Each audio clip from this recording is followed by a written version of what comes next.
Second down and 10. They're in field goal range. Pressure. He stepped away from it. Fires, and it is caught on the deflection. Jalen Pope, the touchdown off the hands of Malik Muhammad. This is 365 Sports, powered by Sikkim365.com. Advance to the national championship game. Ewers lobs it up, and it is incomplete. Intended for Mitchell.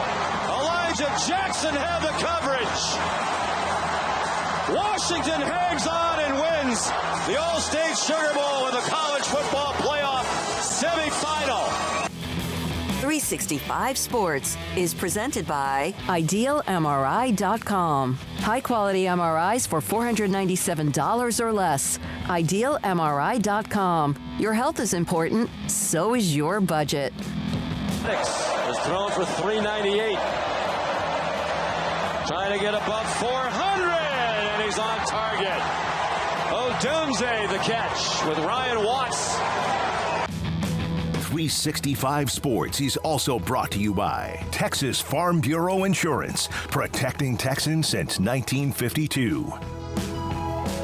Has time, delivers across the middle, and the catch is made by Tyler Morris, who tight ropes down the sidelines. Touchdown, Michigan, what a play! Have you subscribed to our YouTube channel? Search 365 Sports on YouTube. Brought to you by TFNB, your bank for life. High punt, and it's muffed again and picked up at the 1 yard line. Well, it wasn't a turnover, but it sets up McCarthy a long way away. That was Jake Thaw back there, not Morgan this time. 365 Sports is turbocharged by Unite Private Networks. Find out more at uniteprivatenetworks.com. Three Michigan tight ends in the ballgame. They hand it to Corey McGinn, who makes the cut. First down. Spins and scores. Blake Corr puts Michigan on top in overtime. Now here's Paul Catalina and Craig Smoak. Welcome back. Another day, Sam Smokey. He is still under the weather, and we wish him a speedy recovery. Hopefully he'll be back soon.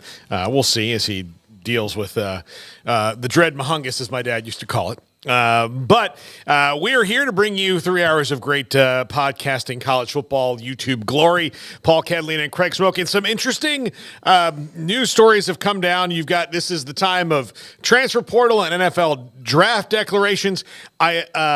Let's start with Texas. Byron Murphy is going pro. He announced that today, stud defensive tackle that they have, and not surprising, he is on his way to the NFL, as is running back Jonathan Brooks, Craig, who suffered a torn ACL about, halfway through the season so far, so he's a couple months into his rehab, and there was some thought that he would come back, but as a running back, I don't know if you can really take that risk anymore. Well, yeah, I mean, there's good to see everybody, and what's up to the chat, and there's a lot of different things going on. I saw a little bit more activity when it came to, I guess, Florida politicians are still barking about demanding an ACC exit. I'm already kind of getting tired of that. I got to be honest with you guys. I know realignment never stops and everything, and not to say I'm tired of realignment and all that, but the Florida State stories already started kind of getting on my nerves, honestly.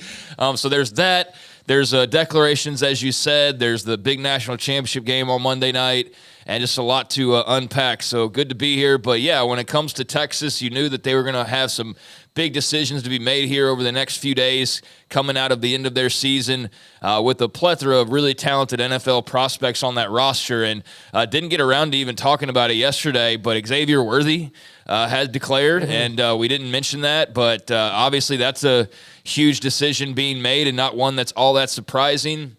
And heard a really interesting conversation. I think it was Rod Babers, perhaps. Yeah, I think it was Rod Babers talking about, where Xavier Worthy falls all time in Texas wide receivers. And I hadn't really thought about that all that much, but he had him at like 5-ish, I think, all time. And to me, immediately that sounded kind of crazy.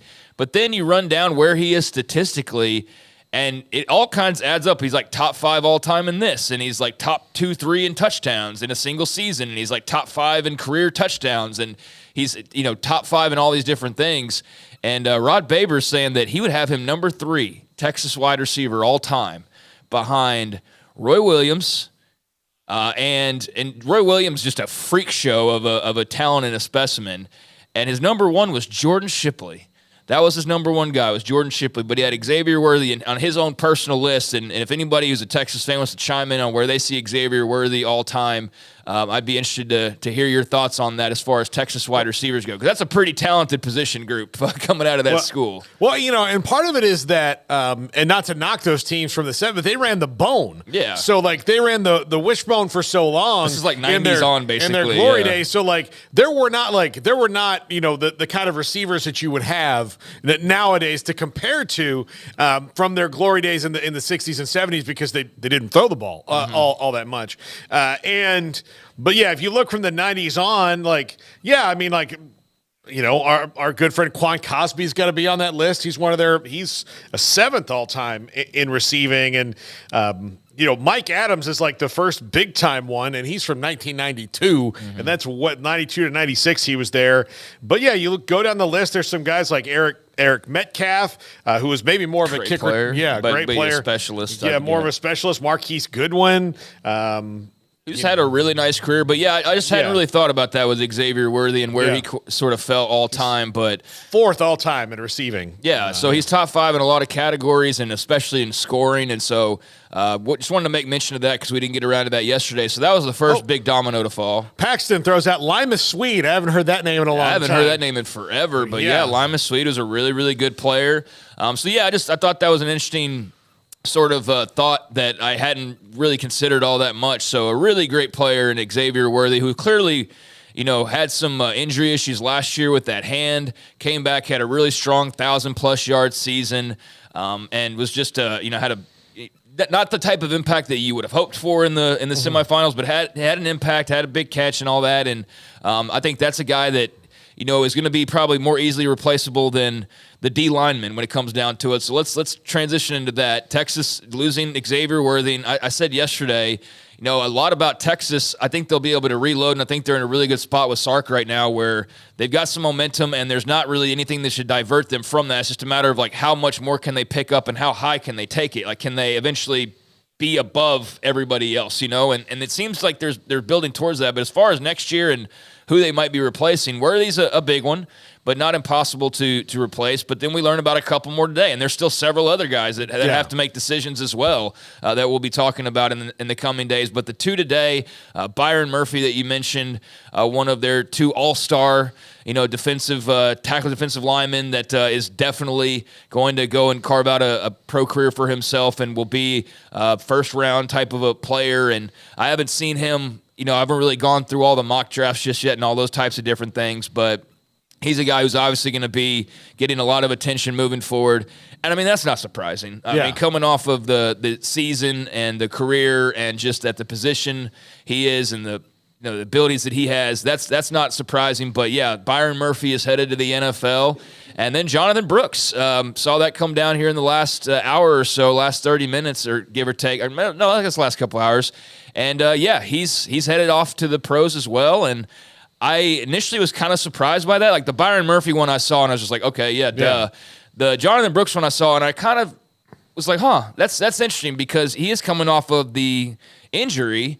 And so you just wonder how that works into things. But I don't know. I think you watched that game the other night, and there were definitely some moments you could have used Jonathan Brooks. There's definitely some moments where you probably could have run the ball, regardless of having Jonathan Brooks or not. Yeah. But, your young running backs there, Baxter, Blue, and you have other guys, they seem ready to make an impact. They helped carry the load these last few weeks, and I do think they still miss Jonathan Brooks. But being at the position that he's at, coming off of an injury, the year Texas had, that's a lot of work to come back and just hope that it can be what it was the year before. And so I don't fault him, or not that it matters that I would fault him, but I don't blame him at all for deciding to go the pro route. And I'm just slightly surprised because I had sort of talked myself into, or I'd let, I guess, other tweets and stuff that I saw kind of talk myself into the idea of, well, he's hurt. He's got to come back and rehab, and he's got to get healthy and all those things. No, not so much. I mean, he is a running back after all, so he can rehab and get his pro career started and do it that way. So congrats to Jonathan Brooks and Byron Murphy on their decisions. Xavier Worthy yesterday. Those are three really, really good players that Texas will be losing, but that's why you recruit, the way that they do is to replace those types of guys. That's how you want your program to run, is to lose guys in the NFL and have those 4 and 5 stars ready to come in and replace them. But, yeah, that's a couple of big decisions and yet not surprises. So we'll see what else comes for the rest of that roster who has a decision to make. So other draft news from a team that lost the other day, Alabama's stud cornerbacks, Kool-Aid McKinstry and Terrion Arnold, both probably not getting past the 35th pick, which would put him in the second round, but they are declaring for the draft. So Alabama's lost 11 guys in 2 days at least, but doesn't seem to really matter for them. I'm more interested in see where some of their transfers go. So, Tavondre Sweat has declared for the NFL draft. Thank you, Emory. So he is going as well, and he's a dude who there's not like, even at a defensive tackle position where there's big dudes, he's in the Vince Wilfork, Ted Washington, Gilbert Brown size category of where he just can eat so much space up in the middle, and he's strong and athletic. So he's going to be a really interesting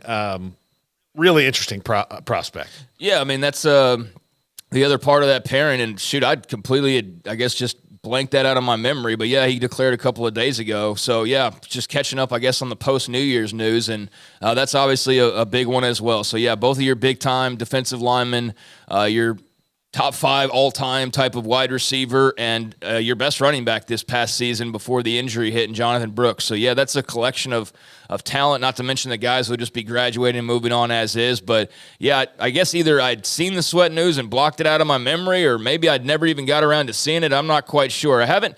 This is the downside of not being on Twitter all the time. That's one thing I've learned from it is Twitter's got a little too chaotic for me during the season. Sometimes I just need to take a break from it. It's not anything in particular. My brain needs to rest. So when we went on Christmas break, I went on Christmas break, man. I watched bowl games and I did all that, and I looked at my phone on occasion, but I pretty much tried to stay off of Twitter. So that probably cost me in letting certain stories fall through the cracks. But yeah, that's obviously a big time prospect. And you look at Texas's draft history here recently, it's not been what you would want it to be. Even, a couple years with nobody whatsoever. And that was very much a social media thing you couldn't miss because there were memes galore when that would happen. And it's not something that's going to happen anytime soon with Sark at the helm. They're going to be producing first-rounders on a regular basis from here on out for what should be quite a while, especially with the way college football is kind of starting to siphon up towards the top. And the teams that have the goods are going to have even more of that sort of advantage moving forward. When you have the transfer portal, you can go take the guy who's an NFL star from Wyoming and just go pluck him out of the portal and have him for a year, and then he can go and be a Texas player in the NFL. Like, that's going to really skew the NFL numbers, I think, for a lot of programs. But I think with the way they're recruiting, just period, you add in the portal, we should never see a year where Texas doesn't have a draft pick. But even the first rounders, I think, are going to be few and far between when they don't have guys like that over these next few seasons. So yeah, this year you're going to be locked in as a Texas fan to this NFL draft because you've got a handful of bona fide stars that are going to be going day 1, day 2 for sure. And we just ran down Murphy, Sweat, Brooks. I don't know about him and how that'll all work out. Obviously, depends on how he heals. Yeah, it depends on that. He was headed that way, though. Yeah, but Worthy obviously will be a pretty quick pick as well. Although the wide receiver rooms are crowded, there's wide receivers are in high demand. I mean, there's like 5 guys that could go in the first round, if not more than that. And you add him into that mix, he'll fall pretty highly, I would think, still. So yeah. Good problem to have, though, right? That's something you want, is to churn out NFL guys and just replenish your roster with great recruiting classes. Yep. All right, let's get to some transfer portal news. The biggest story we'll do second. This one really interesting, though. The Big Ten leader in sacks, Nick Scourton, who was at Purdue. He's a Bryan High graduate. He is going home. He is going to play for Texas A&M, a huge pickup for Mike Elko and the Aggies. And look, I would think the combination of playing for a defensive mind like Mike Elko and playing at home was the draw here. There had been a list of schools that he said he was going to visit. He even tweeted out, like, here, I'm going to be here this weekend and this and this and that. They never got there. He's going to Texas A&M, which not really a surprise given the fact that he's from Bryan. They're just right next to it. And so as a Bryan Viking, he's going back home to play at Texas A&M, and a really nice addition, and probably one of the ones, like, because Jimbo Fisher he was aggressive in the transfer portal last year for the first time, but this might be the biggest transfer portal ad A&M has had. Yeah, and I've noticed a trend of every commitment for every school is a huge commitment. Every single one of them. Every single one of them. Even this guy that's like hadn't played but 5 snaps. Huge pickup in the transfer. And I noticed that with headlines surrounding him. Not to say that he's not, but it's something I thought about over the break. It's just kind of funny that every single portal pickup is some massive get.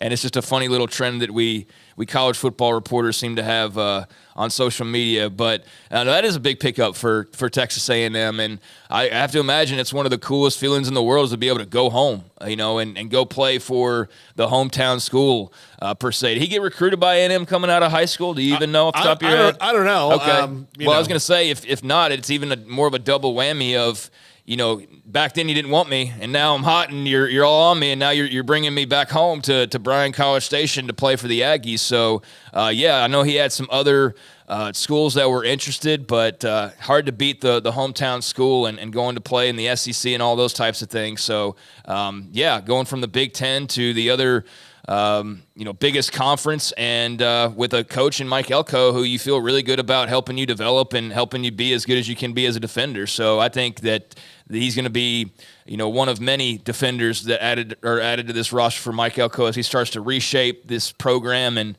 turn it into what, Aggie fans have been clamoring for, which is the kind of run that Texas had this past year, or the type of runs that Oklahoma has had, or even what TCU did. They'd love to just replicate TCU from a year ago.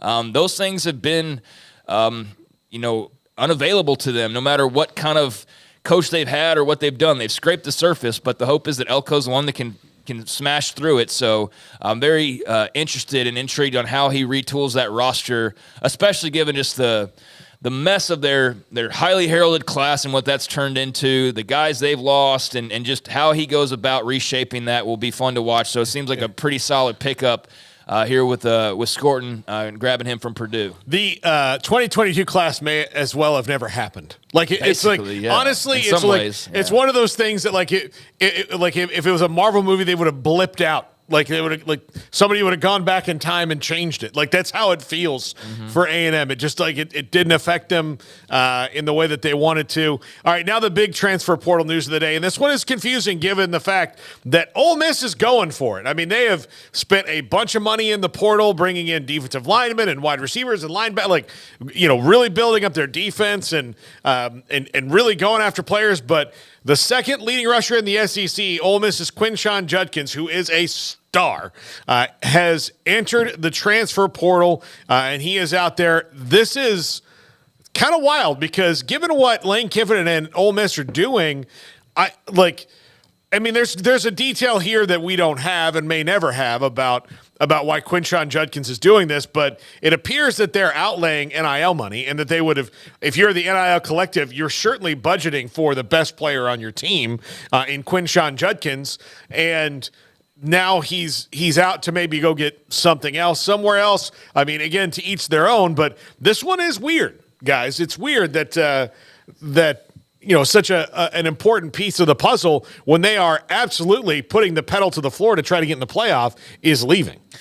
Yeah, this one is completely, from my standpoint of not being locked in with Ole Miss and not following them super closely or being on Rebel Grove or whatever other message boards. I don't get this at all. This one is confusing to me. I mean, a lot of these other players that have declared for the portal, even the pretty good ones, you can see, oh, well, he wants to go up a level, like a Caden Salter, or, hey, he's going to go make some more money, like various guys, because they're going from a school that's average, maybe slightly above average or smaller, to a much bigger school and probably much bigger NIL bags, and that makes sense.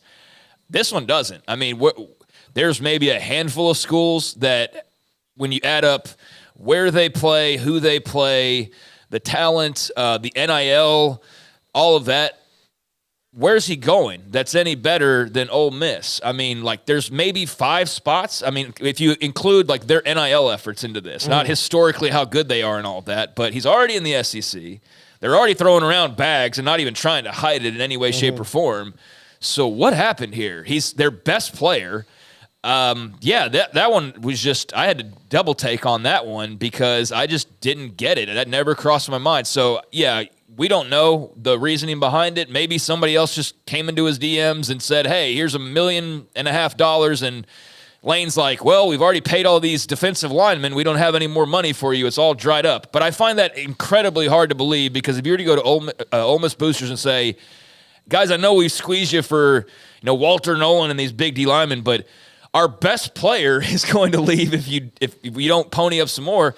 They're going to pay to keep Quinshon Judkins. He's a running back, so like positionally you can say, well, I guess in theory they could, but he's still one of the best running backs in America. So I mean, like it's one of the things. Like, okay, if you told Texas you're going to lose Bijan Robinson, and like before Paxton freaks out, like I'm not trying to necessarily compare the two, but there are some guys that are just different. And to me, Quinshon Judkins is one of those dudes that he's a surefire NFL back, like as opposed to one of these maybe guys like a Bijan Robinson was.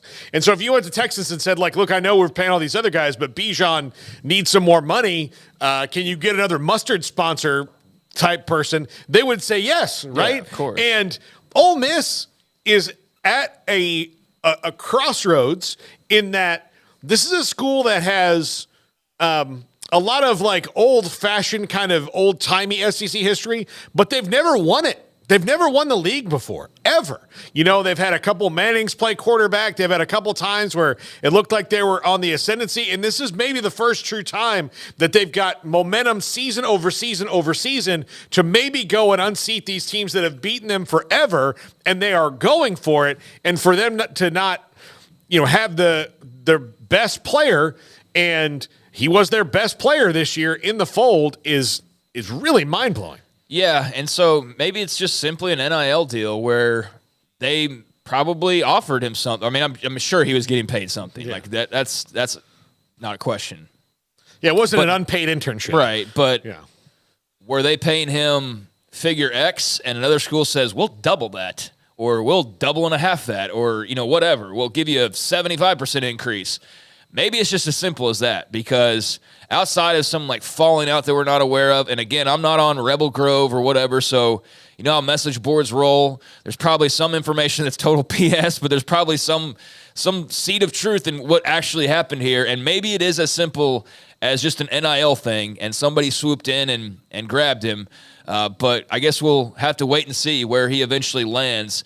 But, yeah, that was a stunner to me because that's a guy who, when you're making all these moves for Walter Nolan, Princely Milan, and these guys, you're just banking on having Quinshon Judkins back in the fold. That seems like one of the first things you would have taken care of. So to see that name pop up was definitely a bit of a double take, as I said a minute ago, and now just very curious of where he goes. I thought I saw a second ago that there was already a crystal ball prediction. I'm going to double check on that for Auburn, which wouldn't that be juicy? He's a Bama native too. It's okay. Well, that's right. He is. Yep. So that would make make some sense if Auburn was, to swoop in and grab him. That would be a hell of a pull for Hugh Freeze. If Auburn can get Caden Salter and the wide receiver from Liberty, whose name I forget, who's also had a ton of catches and was the number one target for Salter, and Quinshon Judkins, that would be a Hugh Freeze triple play of just picking off his old employers. And I would think that Auburn alone, really wants to, start making moves and getting better, obviously. But for Hugh Freeze to maybe stick it to Ole Miss by getting their best player might be a little bit extra delicious for him. But maybe Quinshon Judkins and teach him about burner phones. Maybe so. Maybe so. I don't know. But they that would be very interesting. Although I'm sure if Quinshon Judkins wanted to, he could, be carried around several campuses like an Egyptian pharaoh. Yeah, I mean, he's a great player. I mean, he's not the end-all, be-all. They can find another running back to replace him. It's just it's shocking is what it is. It's the intersection of the circumstances that's kind of weird. So I know that I guess it was On3 had some talk about that, and Auburn was one of those schools that was mentioned. But as I said a second ago, there's also Crystal Ball over on 24/7, I believe, for him as well. I'll double-check that during the break, but that caught my eye before we went on air here.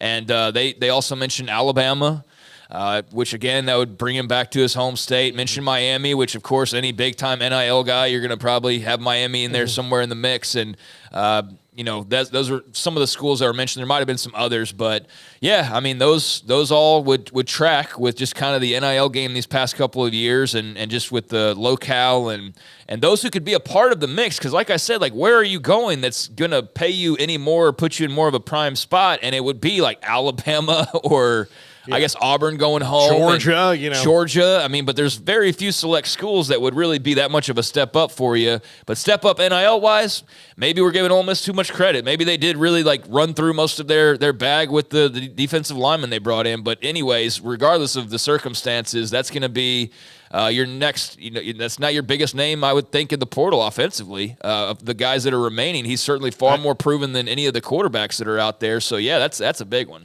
Yeah, look, I would think that he even jumps over like Evan Stewart because of the production alone. So not even a question. Yeah. So Evan Stewart's probably was the number 1 rated offensive player in the portal this morning, and that's mostly based on still being a 5-star 2 years ago. So I don't want Evan Stewart to randomly come across this clip and think that I'm just like some random dudes out here talking to him. But like, can we do something first? Like, honestly, he had an okay year. He's fine. He's a good player. He's got a lot of potential. But I just hesitate to talk about him in the same vein as Quinshon Judkins, who's like an all SEC, first team, all American type of running back. I mean, that's not even a comparison. No, and look, Evan Stewart, like I said before, is a victim of bad coaching. Yeah. So he's going to go. And as a matter of fact, to mention him, he's visiting Oregon. Apparently, that's going to be the first stop along the trail. Speaking of NIL, they're going all in. Especially, I think they were already going all in, but then you had the success you had this year, but then you see that your arch rivals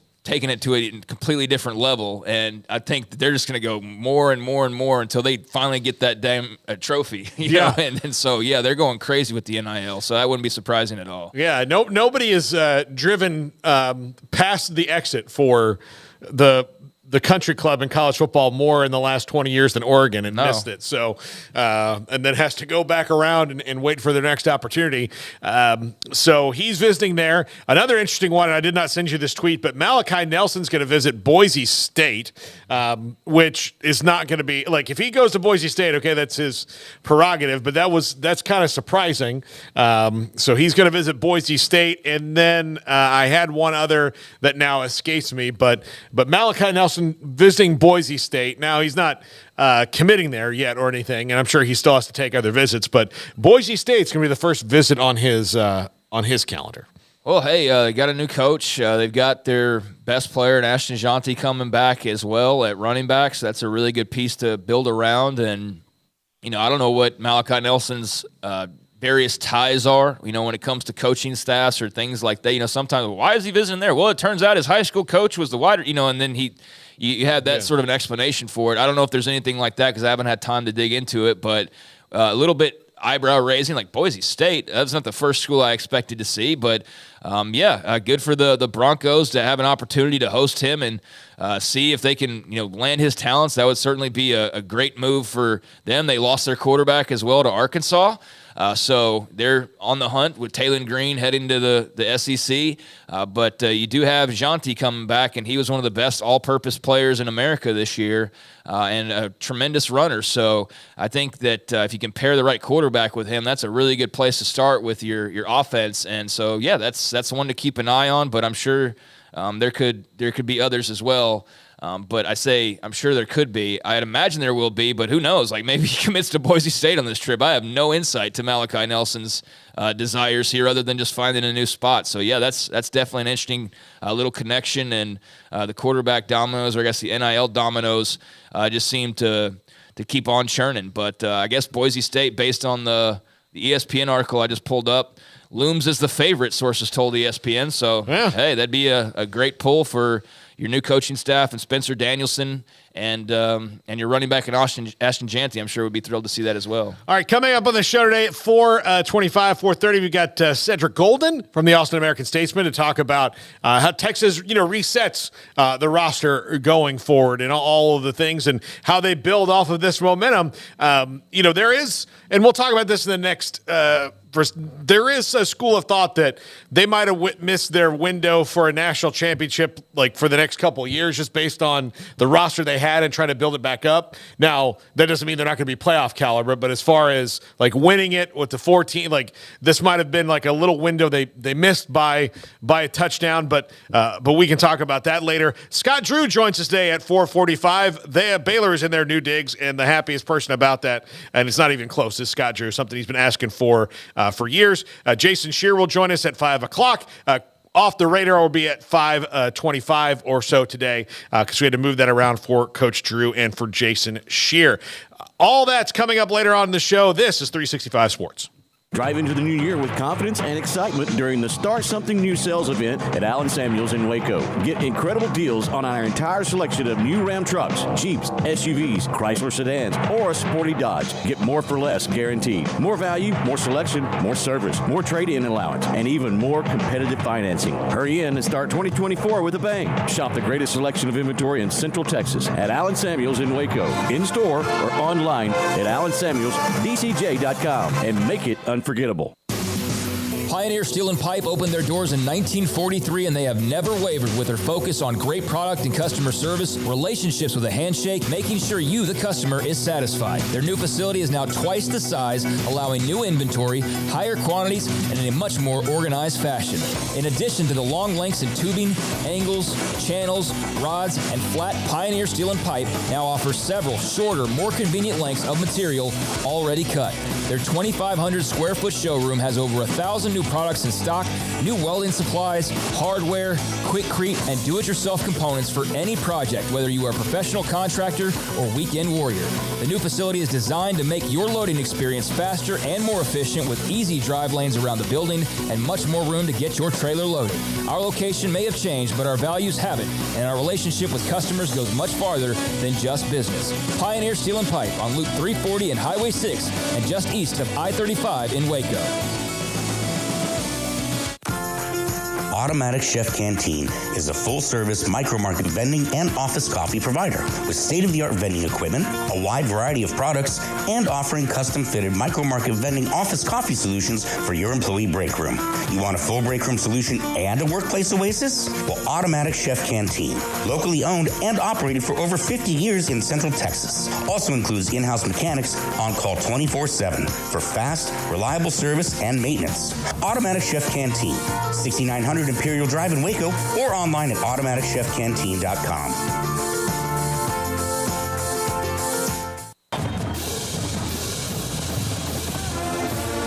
Looking to connect with Baylor alums in your area? Baylor Alumni can help.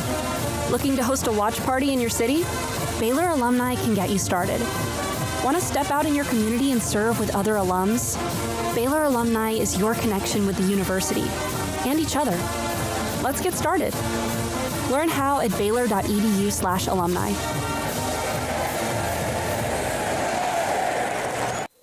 Stepping into the boots of a U.S. Army officer can add confidence and leadership skills to your son or daughter's career path. See all the things they can achieve in our boots at GoArmy.com. U.S. Army Waco Recruiting Company, 254-598-8131 or 254-776-1543.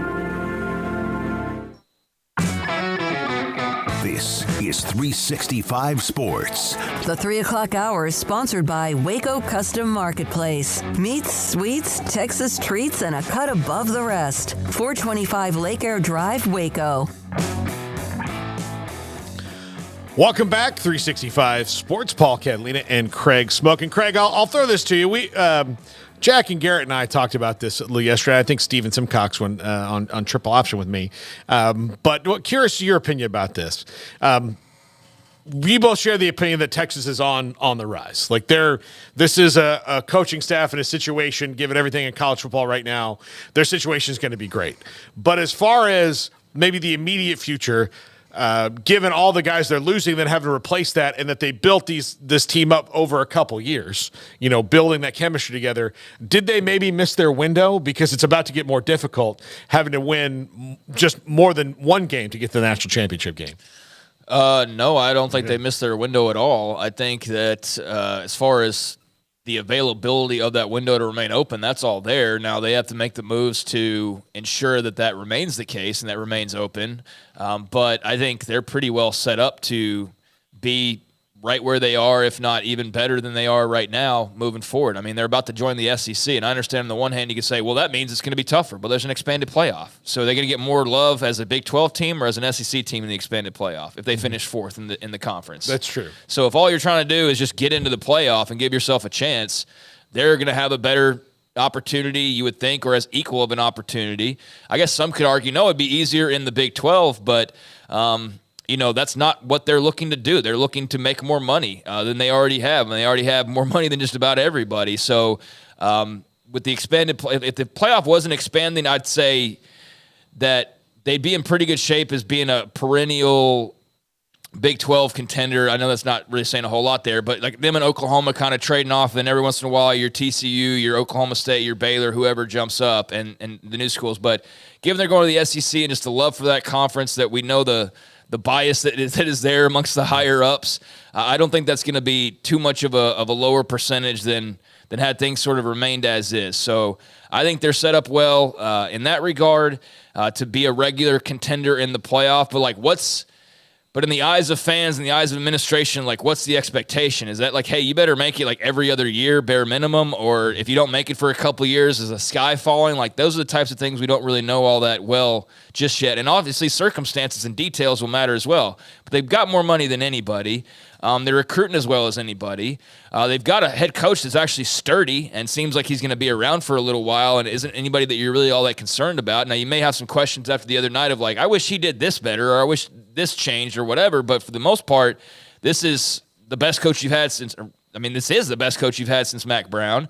You just won the Big 12 championship, and you're hitting on all cylinders, really. The only thing that's derailed this ride was just losing the other night in a game that could have been far worse, but yet you were sitting there with the ball and a fresh set of downs in the red zone just outside the 10-yard line, chunking it at the end zone with an opportunity to win the game and go to the national championship. So, things seem pretty good to me for them right now. And now you're going to get your NFL mojo back because, and maybe that's already sort of started with Bijan, last year in the first round. And I know they haven't been as dire as it was a few years ago when, again, we were making fun of we being everybody, making fun of the fact they had no draft picks there at one point in time. But that's over with. They're now going to be supplying first-rounders what would seem like on a regular basis and having as much money and as prestige and history as they have, and now that SEC banner with them as well, they're going to be as strong as anybody when it comes to the transfer portal. So, you lose Xavier Worthy and Byron Murphy and all those guys. I understand that's not just you go to the portal and you fix all that, or you just recruit and you fix all that automatically, and it's not like you didn't miss a beat or anything. But I don't know. I don't see where there's like room for all that much concern, honestly. I think the only thing you're really concerned about is like, oh, shoot, what if we go in this new league and we're not quite ready and we have like 4 losses and then we can't manage to find our way to the type of run they had this past year. But I'm optimistic about their future. I think that I do think, to your point, you do wonder about the missed opportunity, but I don't look at it from like, oh, but we're never going to get back here. No, I just look at it from I think they'll regularly get back there to where they got to. Getting over that hill is another story, though. And what that looks like in an expanded playoff, how difficult that is. Like, we don't really know. But I do think for this team and that opportunity they had the other night, no matter what happens in the future, you're going to look back on that and go like, damn, we missed a really golden opportunity that was basically handed to us by Kalen DeBoer to go and steal that game away and go play for a national title. And who knows how they would have matched up with Michigan. But, yeah, that's one that's going to sting for a while. And it's going to sting because of just what happened late. There were fans leaving that game early. Like, there were fans that were leaving the Sugar Bowl thinking Washington's won this game, and then they flub the time and the clock and the decisions were just very curious on the part of Washington. And all of a sudden, next thing you know, Texas has a chance. And it's almost worse that you got your hopes back up there at the end, right? Rather than just getting beat and moving on, you got your hopes back up, and you end up sitting there, throwing a pass to Adonai Mitchell there to finish the game out. So I think that game in particular stings, Paul, but I don't think there's any concern about, like, you missed the 2023 window for sure, but I don't think you missed, like, the big open window moving forward. No, I don't think, like, TCU maybe missed their shot. TCU missed a window. Missed their shot. I just think that as far as, like, Texas to get one, like, before the SEC, before it gets harder, before the 12-team playoff, to, like, build that momentum, like, that's the little window they missed. Yeah. But, like, as far as big picture stuff, I think they're going to be fine. Because here's the thing, TCU to go and get back to where they were a couple years ago is going to be not impossible, but pretty close to that. I mean, because now you're looking at, all right, cool, you beat Michigan in a semifinal, and we know how that game went. They could have lost that game, but they won it, to their credit, and they got there, and then we saw what happened against Georgia. But, okay, you did that. But now add in a couple of games before you even get to that Michigan game. So that's what you're going to have to do now. And that's where, like, the transfer portal and all this stuff that slants towards the bigger schools. I mean, what smaller school is going to be able to go win 4 playoff games and win a national title? I mean, think about that. You're going to have to be really special. You're going to have to be really special. You're going to have injuries on the other teams. It's going to have to line up to where you get, like, a great first-round draw, and then you get a pretty even team in the second round, and then maybe you have an upset in the or you know what I mean? It's like, it's going to be really hard to see a path where a team like TCU is able to do what they did, because now you're adding at least one more, if not a couple more games to what you would take to get there. And I just don't know that every program or most programs are going to be able to still be built close enough to be able to do that. You know what I mean? Whereas I think with Texas, yeah, they are built to where they could go win with their roster and their resources, go win 3 or 4 playoff games and win a national title, because they're going to be deep and super talented. But you're like your TCU from the other from 2 years ago. Like, I don't know, man. I don't know if that team can go reel off 3 playoff wins, or at least 2 of them, against stellar competition, and then go and get back to the national title. That's the thing that's going to be really hard to see. I would think that one thing I do think that is going to happen in the 12-team playoff is you're not going to see the same team win it a bunch of years in a row, because of that. It will be more like professional sports, where you're going to have teams that'll be good, like, for a long time. Right, yeah. They'll have decade-long runs of being, regular playoff teams, but they're not going to be, blocking it out like Alabama did, because as we saw this year, the portal hurts everybody. It helps and hurts. Like, so where Alabama, couldn't do some of the things they wanted to, like, be dominant Alabama all the time this year, is that they just didn't have the depth that they had before, where they just kept coming at you in waves. And, this was, one of Nick Saban's better coaching jobs. So I think that's going to hurt, especially, like, as the leagues get bigger. And then you have maybe teams also. I think the other thing that's going to happen is you look at a team like Ole Miss, right? A team that now the leagues are getting bigger. They're part of that bigger league. And they've decided, like, okay, well, these are the circumstances that maybe we can now, cut to the front of the line, as where we couldn't do it before, at Ole Miss, because money talks a lot more than other things have. So, but to your other point, the haves and the have-nots are going to get further apart when it's decided how you're going to allocate those resources. So, or what resources you have to allocate. That's the other thing, is that you've got 2 conferences that are going to have way more resources coming in to allocate over a long period of time. And, like, while in the short term we may not see those effects right away, after 5 years of these 2 leagues making $40 million more than everybody else, yeah, they're going to have money in the kitty to do things. Yeah, and that's why Florida State's doing what they're doing, and I don't want to make this this whole the break off or the Armageddon for college football and all that. I don't want to do the whole paranoia thing every day this offseason, although that is a story that you still very much see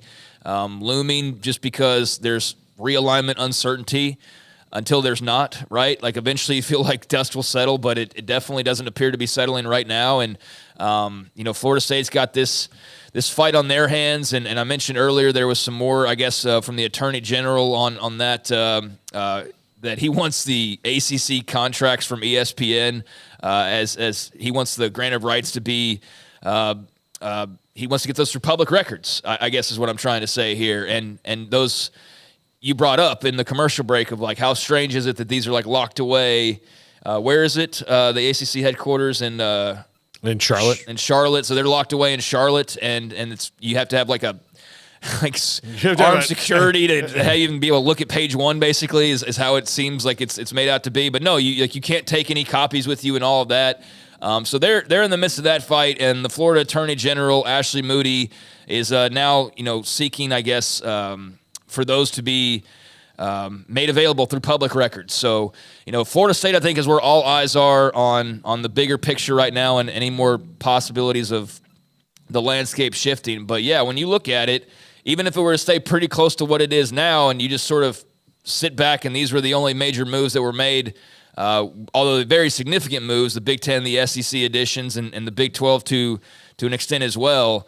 Just the idea of name a team that's not like 5 or 6 of the SEC schools or 4 or 5 of the Big Ten schools. Like, who's going to be able to win a first-round game and a second-round game and a semifinal game and then get to the championship? Like, let's just be honest. There's not going to be a lot of teams that are really built to be able to do that. And the ones that do are going to be really special, though, when they do it. Yeah. It's going to be a TCU special-like run where you're winning close games and health favors you and things like that. It won't be impossible, but it's going to be much harder to do than it ever has been before, is to get to that national championship game. But for a Texas or an Oklahoma, who we've got news on as well, they're going to be better suited to that than the Big 12 schools that are sticking around for sure. And that's unfortunate, but that's just reality. Like, to say otherwise would be just be lying to everybody. I'm not going to, sit here and pretend like that's not the case. It is. It doesn't mean that nothing's, worth while or anything like that. It's the truth. It's hard to see. Like, K-State, as good as they were, they go get smashed by Alabama in the Sugar Bowl. I mean, that's not indicative of how they would have done maybe if they got in the playoff, but is K-State going to be able to beat Tulane in round 1 at Manhattan and then turn around and go beat Ole Miss in the second round and whatever, and then go beat Clemson in the semifinals and then that's going to be hard, man. I just don't know how many schools are going to be cut out for that kind of thing. It's going to be hard for the schools that are cut out for it. Yes, exactly.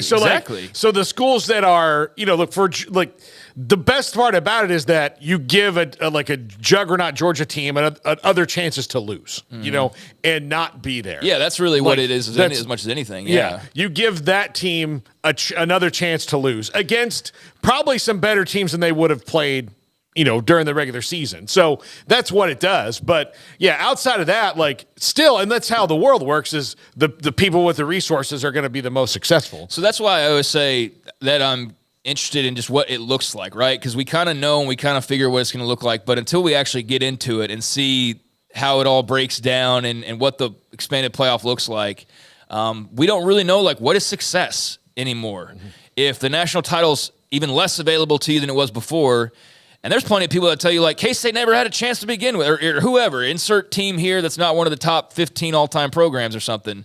But what does success look like? Is it just going to be, hey, you made the playoff? And because now, if you're in the playoff, everybody but one team's losing. Mm-hmm. Everybody but one team's going to end the season with a loss. So how do we kind of change our expectations and our view of what a successful season looks like when you don't just have, hey, we won the Cotton Bowl to end the year and boom, we went out on a high note, or Baylor a couple years ago won the Sugar Bowl and boom, that was it, and you went out on a high note. That was easy. That was a happy way to end your season. But you made the playoff, boom, huge accomplishment. Put that on the banner and count the years up like you do conference championships or whatever. But you're probably going to, most everybody's ending with a loss, right? Yeah. So what still means as much as it used to, in the new frontier of the expanded playoff? I'm very curious about kind of how that all adjusts moving forward. When we come back, some news out of Oklahoma. They're going to have to hire another new coordinator as they part ways with defensive coordinator Ted Roof. We'll ask Oklahoma fan Craig Smoak about that when we come back. This is 365 Sports. Cars priced right, day and night. Average your car in Texas. Trucks built for you, red, white, and blue. Average your car in Texas. Cars that zoom with lots of room. Average your car in Texas. Count on us, a dealer to trust. Average your car in Waco, Texas. pizza, burgers, and Bears football. There's no place around Waco that serves them all other than Bubba's 33. Come show your green and gold and enjoy some of Waco's best food and beverages while watching your favorite team, the Bears. When real Bears fans get hungry, Bubba's 33 is the #1 spot for ice-cold drinks, hand-stretched, stone-baked pizzas, and bacon-infused burgers. Join us for indoor or patio dining. Bubba's 33, Waco's restaurant and proud supporter of Baylor Bears football. Sick 'em, Bears!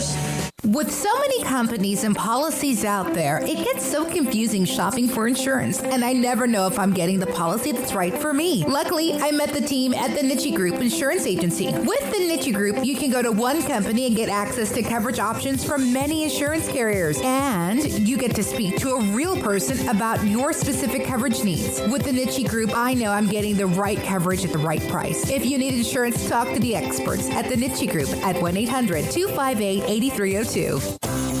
At Ideal MRI, we feel blessed to be a part of the Waco community. We're a small family business right here in Central Texas, and our goal is to bring down the cost of healthcare while maintaining high quality. At times like this, the cost of healthcare has never been more important, and unfortunately, significant illnesses and injuries still occur. That's why Ideal MRI is open and here to serve you through the difficult time. We offer premium MRIs just like a hospital with state-of-the-art technology and specialists, but you'll pay less. Sometimes thousands of dollars less, whether you're using insurance or not. At Ideal MRI, we accept most insurance and there are no hidden costs, even offering financing if that's needed. Everything included in the price, and you'll not get something as a surprise in the mail later on. If you need an MRI, ask your doctor about Ideal MRI. They'll know. You can schedule an appointment safely from home online in minutes at idealmri.com or give us a call, 833-IDEAL-MRI, idealmri.com. Waco Regional Tennis and Fitness on Lakeshore Drive is a premier elite life-changing experience where you can change your mind, body, and soul. Offering over 50 group exercise classes every week, including boot camp, bar, silver sneakers, and 10 cycling classes with morning and evening classes available. New state-of-the-art bikes that allow you to compete against yourself with a screen monitoring your speed, miles, resistance, and power. Personal training with Christy London, Randall Corley, Alex Botch, and Nathan Roach, where you will be encouraged and motivated to grow, losing inches in weight the right way. There's a kids club included with your membership, plus sauna, whirlpool, and tanning bed. 16 tennis courts, plus a beautiful stadium court, and longtime youth tennis pro Britt Coleman and assistant junior pro Kenna. Adult tennis lessons and clinics with Blake, and the commitment to pickleball with 8 courts and instructor Jody Thurman. Visit the website at wacotennis.com next to Hawaiian Falls on Lakeshore Drive in Waco. This is 365 Sports, powered by Sikkim365.com. Enjoying the show? Hit the like button and subscribe. Welcome back. Before the break, I mentioned that Ted Roof, no longer the defensive coordinator at Oklahoma. He's been there the last 2 seasons, and he followed Brent Venables from Clemson, where he was an assistant with Coach Venables.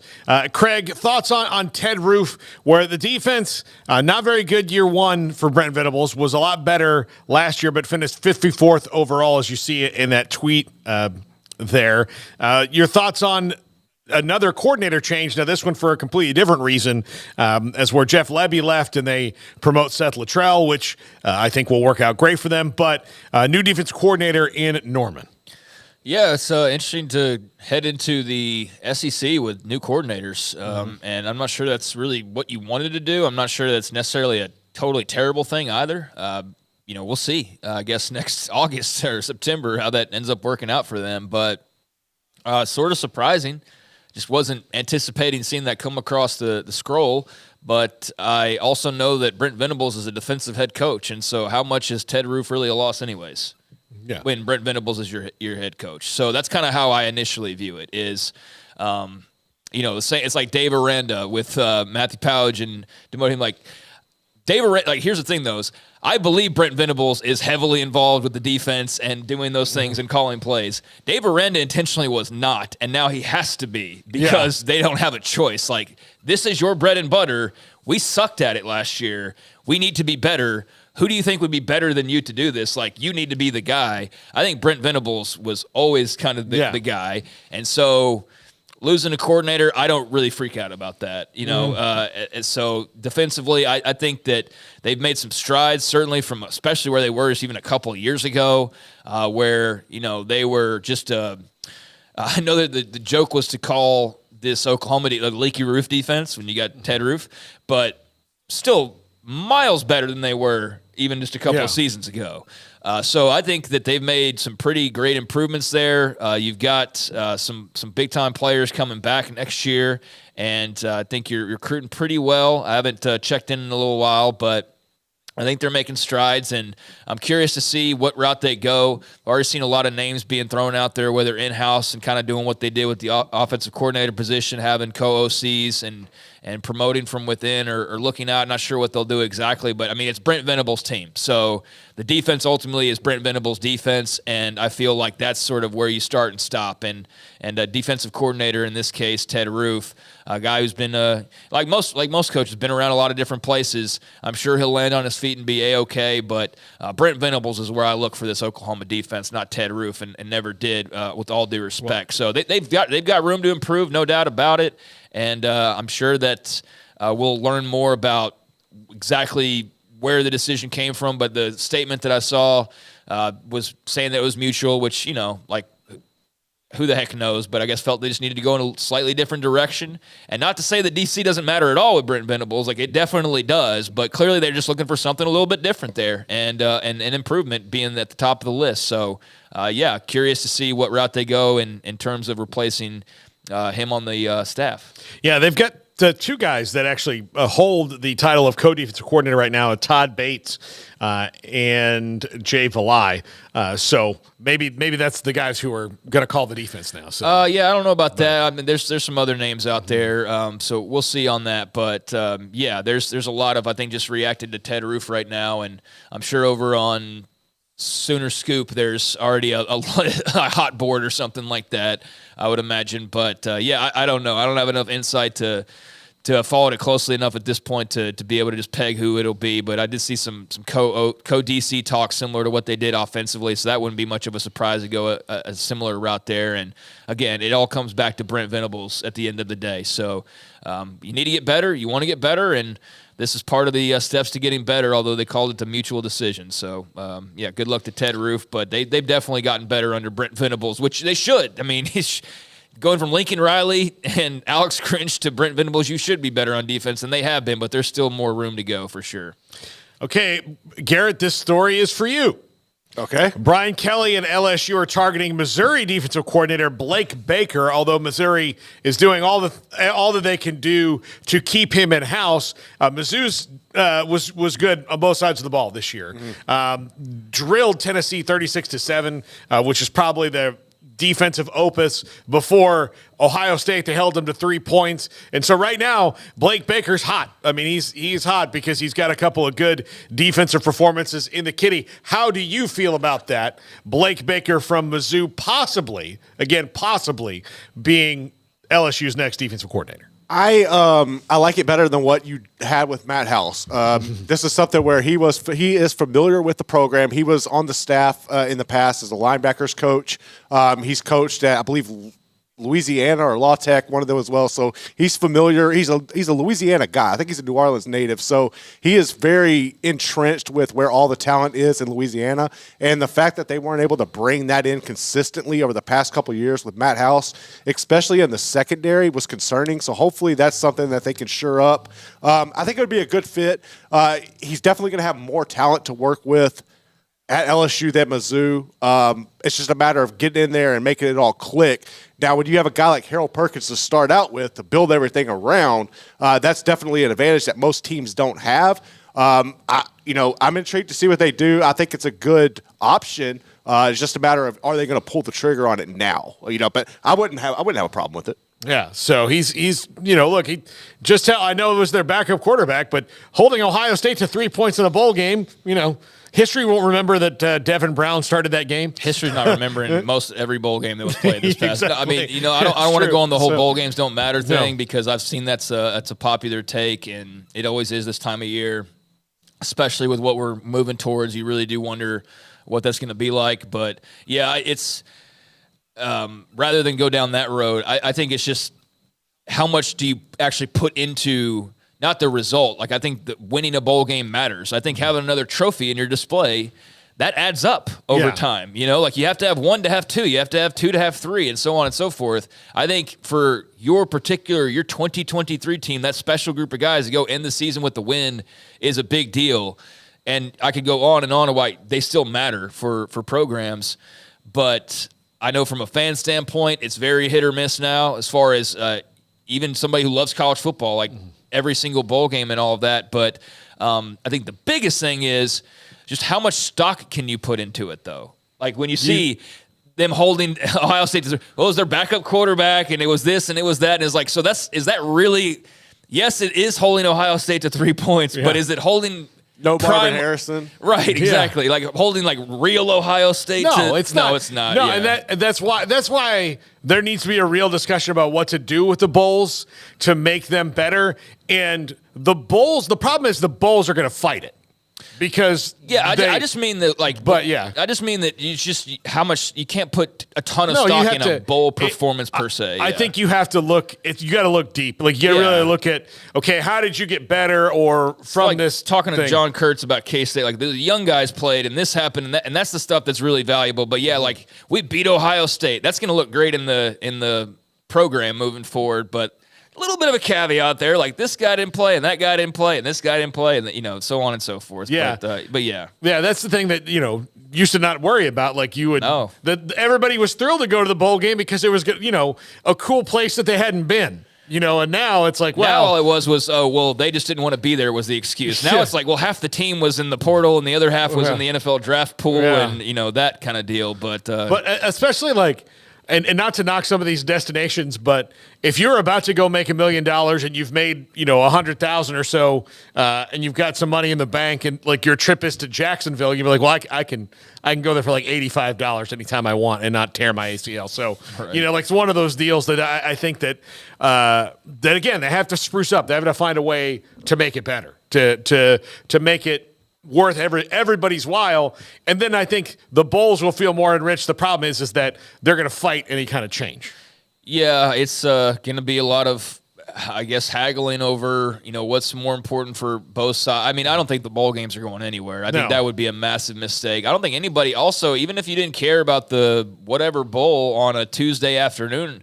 I mean, there's plenty of people that do. And would you rather have a world where instead it's just Stephen A. yelling at you or any other number of people like us yelling at you? I think you'd rather just watch like, hey, UTEP versus South Carolina, like no dog in the fight, but I'd much rather watch that than, tons of the other programming that you could catch any other time of the year, the 11 other months of the year. So, yeah, definitely not a fan of the bowl games not being around or any of that. There's a lot of college football fans who are like trying to kill off a ton of stuff. You notice that? Like really, that's like, let's get rid of bowl games. Let's get rid of this conference. Let's get rid of it's kind of crazy. But no, I don't think those are going anywhere. But as far as how you make them matter, I think ultimately the easiest solution is like, hey, if you play in this game, you get $5,000 or whatever, $2,500 or whatever. But it's going to involve money. That's for sure, because that's the only thing coaches, players, schools, bowls all have in common really is at this point is just the desire for money. So I'm not about getting rid of them. I'm about making it better.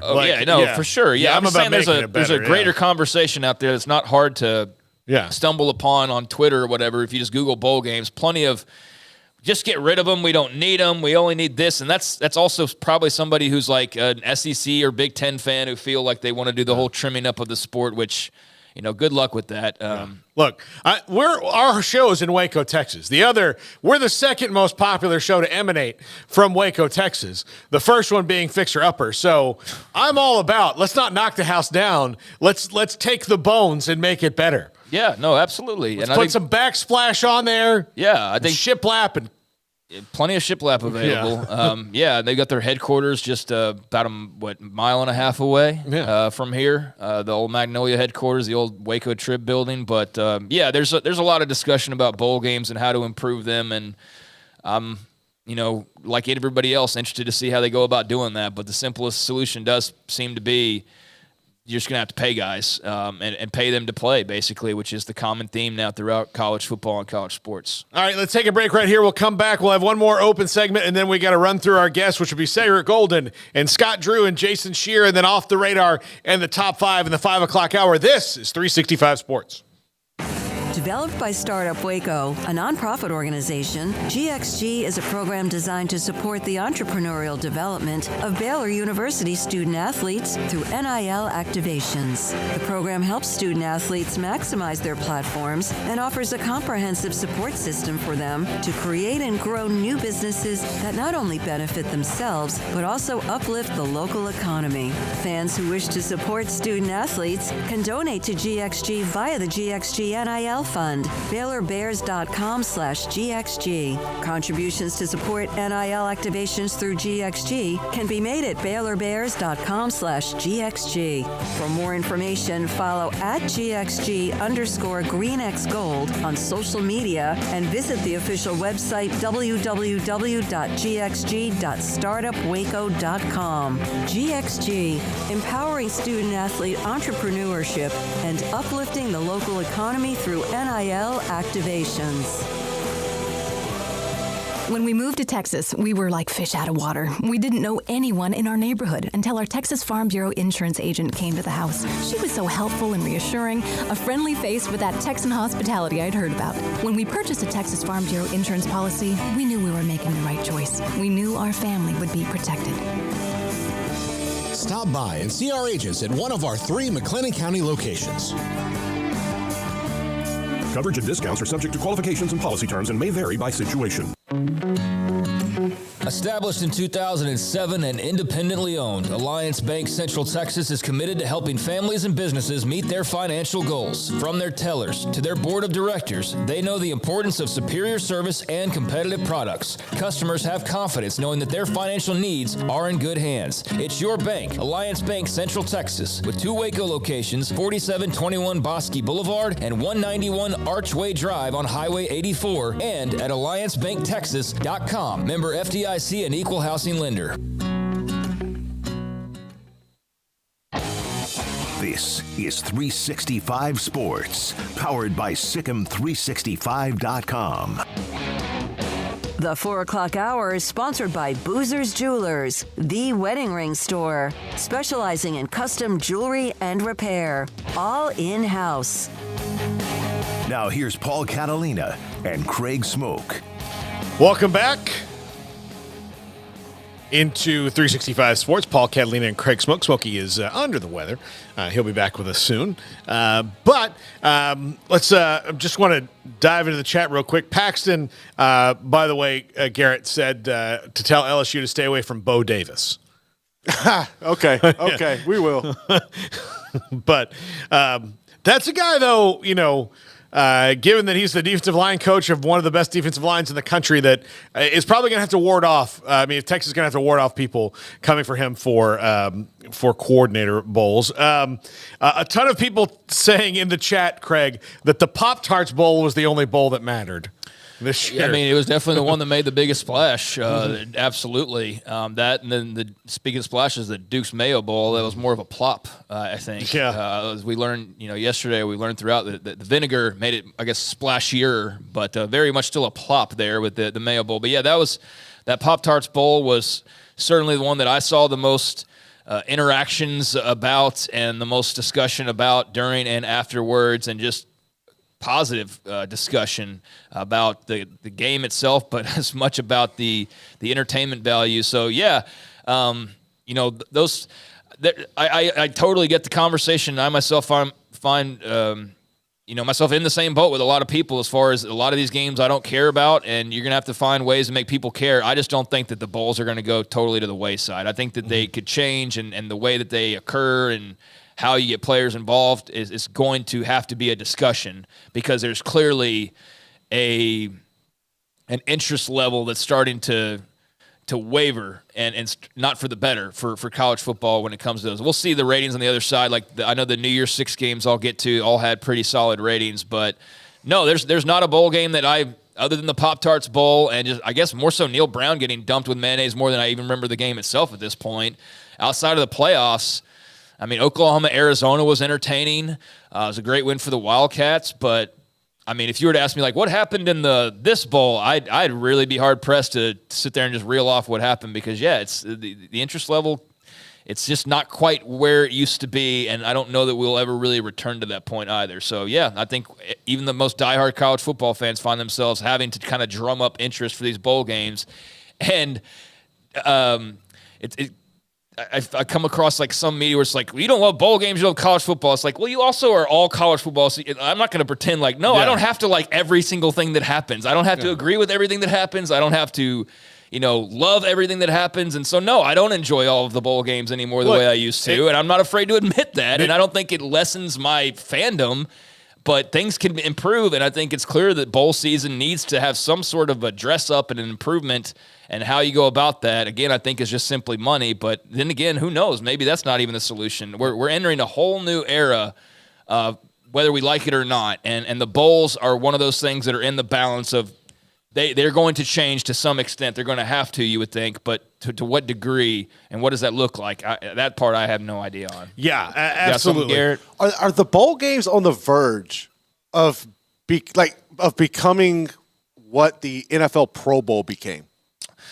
Yeah, I don't know if it's quite that drastic. Maybe not that extreme, but it used to mean something. Right. There was value, and then over time, things changed, adapted, and they just kind of lost its interest in what it was. It kind of feels like that's the trajectory that the bowls are on. And I'm not saying it's like going to end and become that drastic, but it's kind of like the same thing, the same vibe around it. Yeah, I mean, as far as just people caring about it, I mean, I still think it very much matters for the for the teams involved.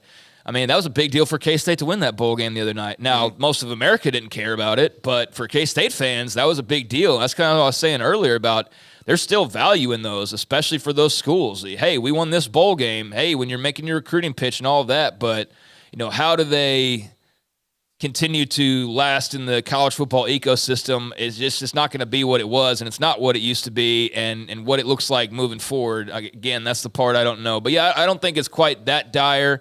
And still, the Pro Bowl manages to stay alive in all its different iterations. I don't, you're not going to have flag football bowl games or anything like that, beach bowl games or anything. I don't think we're going to get to that point of, like, you're having to come up with crazy ideas to make people want to watch, and even still, they don't really care all that much about it. But there's value in them. I just think that, like with some of this other stuff, maybe you just have to reduce it a little bit. Yeah. I don't know. I don't know what the solution is. Well, look, I mean, saying, you don't like all the bowl games, you don't like college football is like, oh, you didn't like the Eternals, so you don't like all Any the Marvel. Yeah, exactly. No, it's like, that one. It's a straw man argument, too. Yeah, that one didn't hit, so it's all right. So. You know what I mean, though? Is like you have to like everything about everything to be the diehard.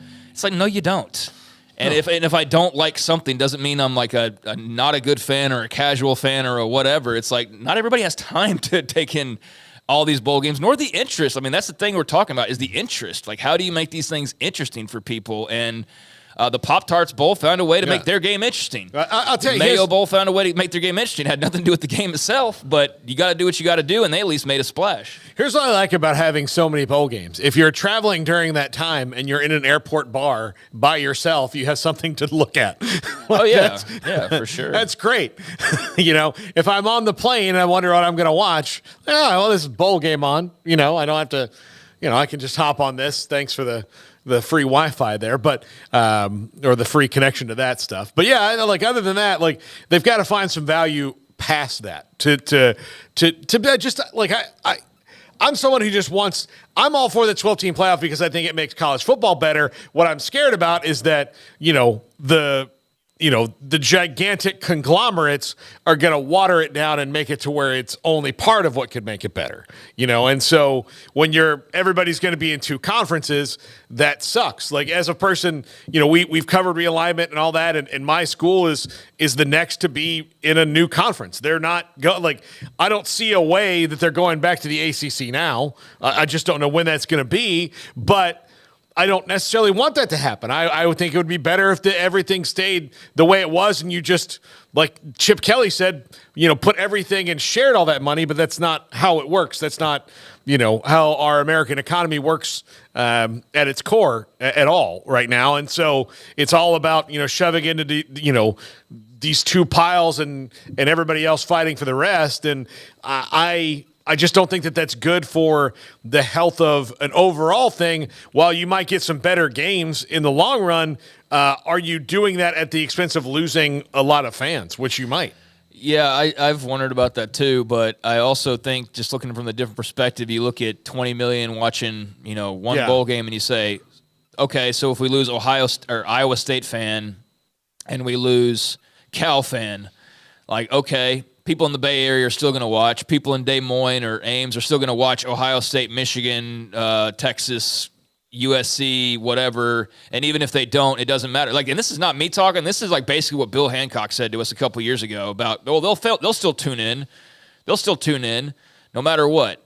Well, even if they don't, well, Ohio State and Texas is basically guaranteed to get you like 4 million during the regular season, if not much higher than that, and then 20 million in the postseason. So do you even care that you might be losing a few 100,000 or a couple million people if you're still pulling in 10, 15 million for certain games? Like that's what I wonder about, is do they care if they lose some of the fans? I don't know. I don't know how far down the line that the decision makers are really thinking about this. A lot of this feels like just right now, like what we got to do right now for right now, and then whatever happens after that happens after that. I don't know how well thought out all this is or how strategically planned all this is for the long term. Maybe this has all been, working behind the scenes and being set up this way for a long time. I don't know, but I do wonder if ESPN or others involved don't care about losing certain fans because they're insured with the bigger schools that they'll always have big ratings. Does that make sense? Yeah. So they don't care, like, well, we don't have that Baylor versus West Virginia 750,000 on ESPN Plus, but at the same time, that goes against that is like, you still want content though. Less football doesn't make any sense. Yeah. Even if it's not football that 10 million people are tuning into, people are still tuning into it more than they're tuning into the rerun of Cheers from 35 years ago. So live sports is still very much in demand. I think college football is on the rise, but there's just a lot of things to figure out, and the biggest part of that is like who's involved and what does all that look like over the next few years. And certainly there's a lot of schools in our backyard and around the Big 12 that are very much wondering about that. But that's why you feel pretty good about the moves made over the last couple of years that at least secured you a spot, whereas that chair was totally ripped out from underneath you and you had nowhere to look. And now there's at least opportunity still out there for you. But yeah, it's a weird time. It's also a very interesting time, but it's a weird time for sure. Yeah, and I do. I mean, like the Big 12's in a good spot in that they can, they're going to get it, but they've got good teams in their league. They've got consistency in the league. They just don't have, they don't have any of the gigantic brands anymore. Like, that's it. But they've got good teams. It's going to be a good league. The television product will bear that out. But the bigger thing is for the Big 12 and the ACC is when it comes to those opportunities in the postseason, how good do you have to be? Like, what do you have to show? How much better, like, perfect games must you have to play to make sure that your second team is in over the fourth Big Ten or SEC team? Right. That is the big deal. Like how much are style points going to matter? How much are you, like, all those things, because you're still dealing with a committee that makes really arbitrary decisions. And when they're like, well, clearly this team is better than this one. Well, like, I don't really know that because we're not going to see that unless they play each other. And you're just going to put these two leagues, against each other for the most part, and then throw everybody else their contractually obligated spot. So when you have a year with, the ACC and the Big 12 getting the same amount of playoff spots as the Group of Five does, that's going to create a lot of controversy. It's going to create a lot. Yeah, and we'll cross that bridge when we get there. I mean, that's kind of how I view all that. Yeah. I'm not going to freak myself out over, like, oh, my God, Ole Miss got in over the number. I mean, let's get there first, because I think there's enough questions to wonder about before we even arrive to that point a year from now. And who's to say it'll be that way? I mean, I know all signs point to it's probably going to be a situation like that, but I think the Big 12 will have their spot, and the Big 12 can sit back right now and weigh a lot of different options, and also know that there's a lot of other options that could become available here pretty soon. So who the heck even knows? Like, there could be a 25-team conference that we're talking about here, or 24-team conference, or 28. I mean, who the hell knows? I mean, at this point, what the end game is, other than it's just going to be really difficult for the schools that already had a tough time winning a national title to really ever get even close to winning a national title. That we can say pretty confidently. That's just reality of it. And, there's definitely some haves and have-nots that are growing farther apart. But how all that looks moving forward and snubs and things like that, we'll have to cross that bridge when we get there. Absolutely. We'll take a break right here. When we come back, Cedric Golden of the Austin American-Statesman joins us. This is 365 Sports. TFNB Your Bank for Life is the official local bank of Baylor Athletics. Find out why more Central Texas are making TFNB their bank for life. Sign up for our Edge checking and savings accounts to earn interest or cash back. With 5 convenient locations and an award-winning mobile app, banking has never been easier. TFNB Your Bank for Life. Member FDIC.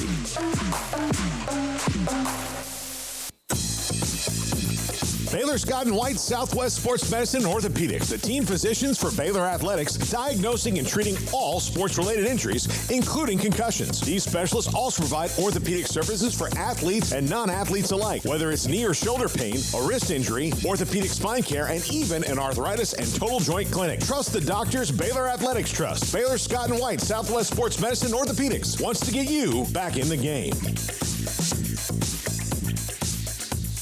Aaron Duvall, owner, Texas Beef House. Aaron, it's premium grade East Texas beef, and you're located just outside of Tyler. No hormones, no antibiotics, no steroids, the kind of beef that people want. And then also your label is what catches people's attention as well. Yes, we have a all-natural, pasture-raised Wagyu beef. It's a USDA label. That means our cattle never spend any time in the feed yard. They go straight from the pasture to the day of harvest, and we oversee the whole process from the beginning of the genetic choices when we make these matings to the time the calves are born, to the feed choices, all the way through when the animals are harvested. So we oversee the whole thing as a family, and we just believe, life's too short to eat average beef. So we offer people a chance to step up their game and try Wagyu beef at TexasBeefHouse.com. Where is the best beef in Texas? Your house. When you order from Texas Beef House, unleash the flavor of Texas raised Wagyu. From our pasture to your plate, TexasBeefHouse.com.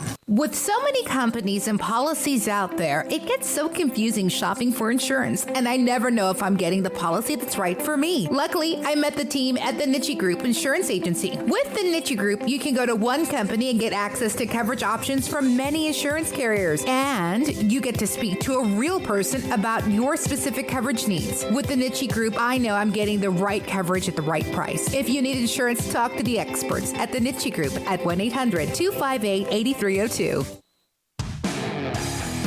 This is 365 Sports. The Sikkim 365 app is brought to you by Allen Samuels Dodge Chrysler Jeep Ram Fiat. Come by, let's be friends.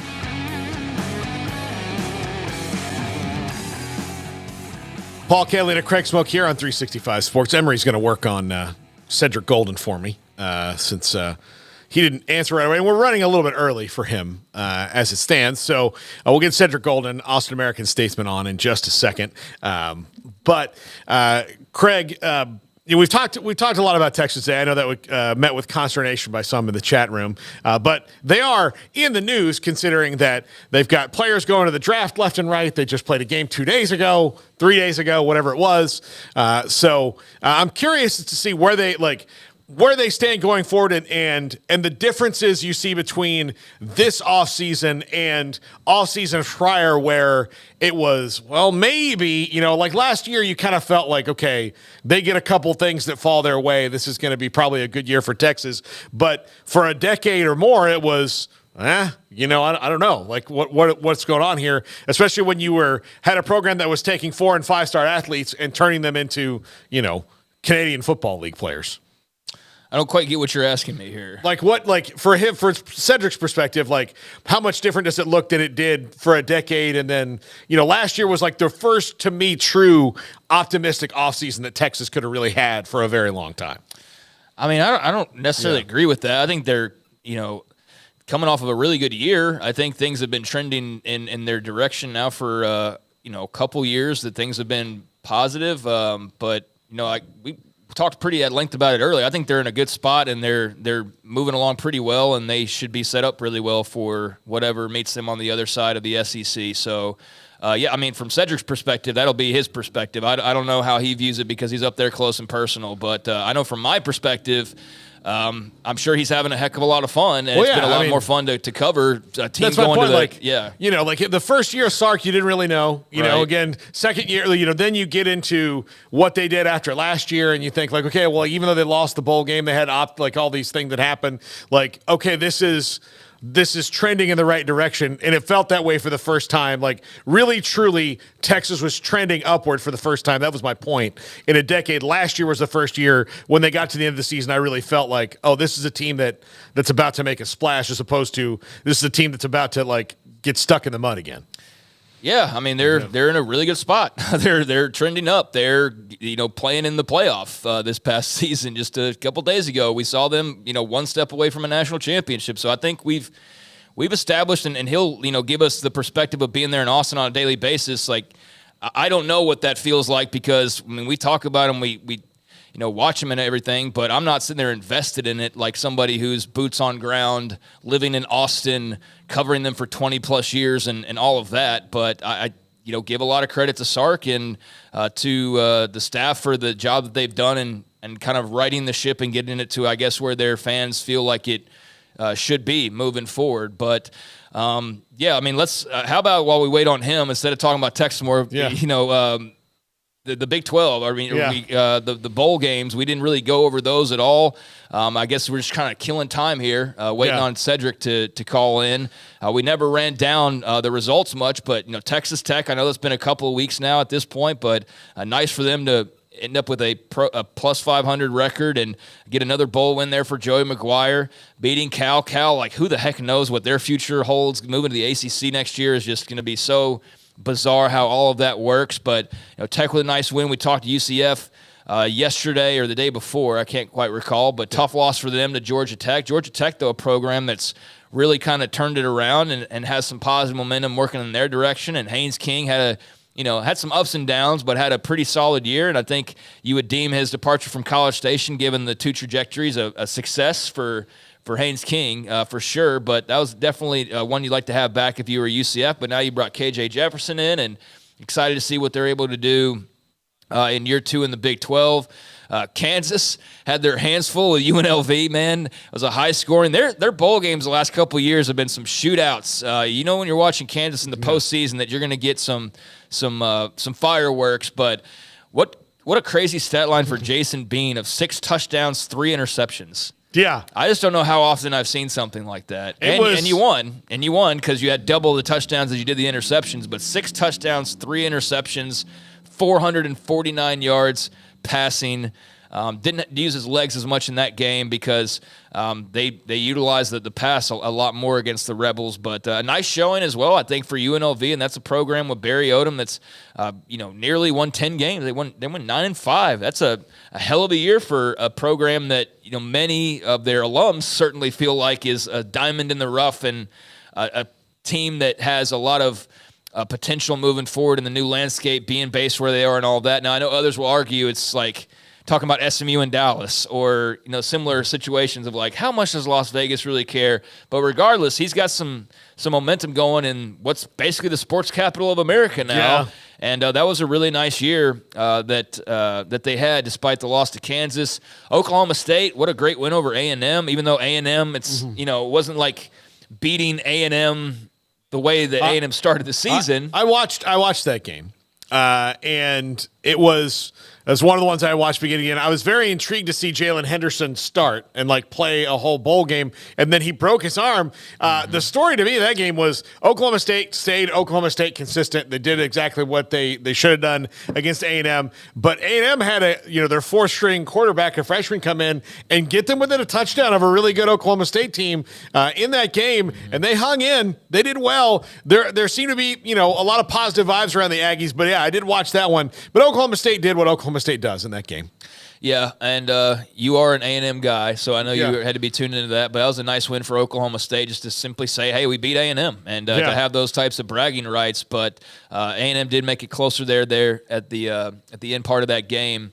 than it kind of was for a majority of the beginning of that game. But now interested to see Alan Bowman and whether or not he comes back and gets for that his waiver 45th from year of eligibility. I mean, that's one of those where it's like I'm not rooting against him, but it's like move on already. Yeah. Like, we had the texture yesterday is like talking about Michael Penix and how he's been around, he's 25 years old. He's not quite that old, but I mean, if you start college at 18 and you play for 5 years, which that's been the norm for a really long time now, is playing 5 years. The not norm is playing 6 and 7 years, like we're seeing. Like a Frank Harris playing 7 years, who also officially retired from football the other day, which is probably a good move with all the injuries he's had. But with Alan Bowman, that's one of those where I'm like, man, I get it, but geez, like clear the way. You know what I mean? Clear the way for the 18 and 19-year-olds to come in there and get some reps. But if they get him back, that would be, a good return there for the Cowboys. But nice to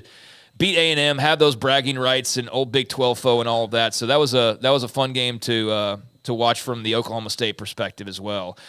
West Virginia, we talked about them. That was not North Carolina at their best, but really great win in the Dukes or in the Texas Bowl or Dukes Mayo Bowl, In the Dukes Mayo Bowl, as Neil Brown got splashed.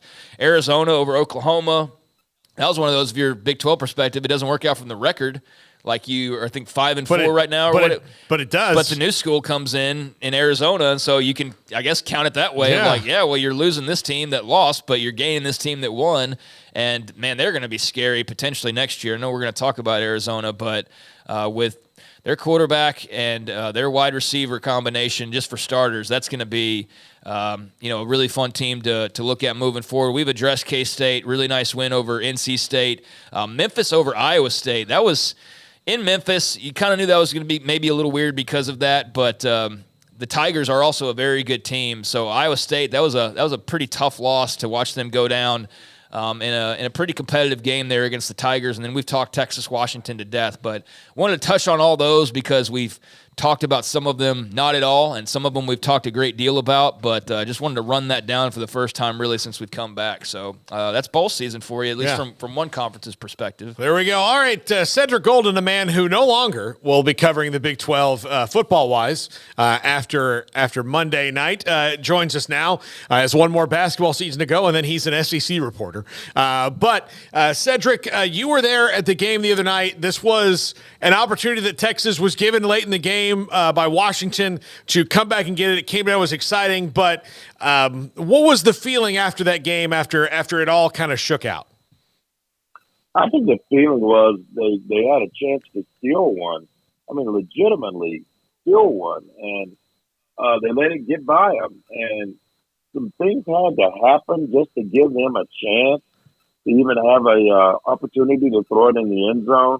Dylan Johnson getting hurt stopped the clock with 50 seconds left, and they could have run that thing down to 15 seconds and then punted. And Texas has got 8 seconds maybe to run 2 plays without timeout.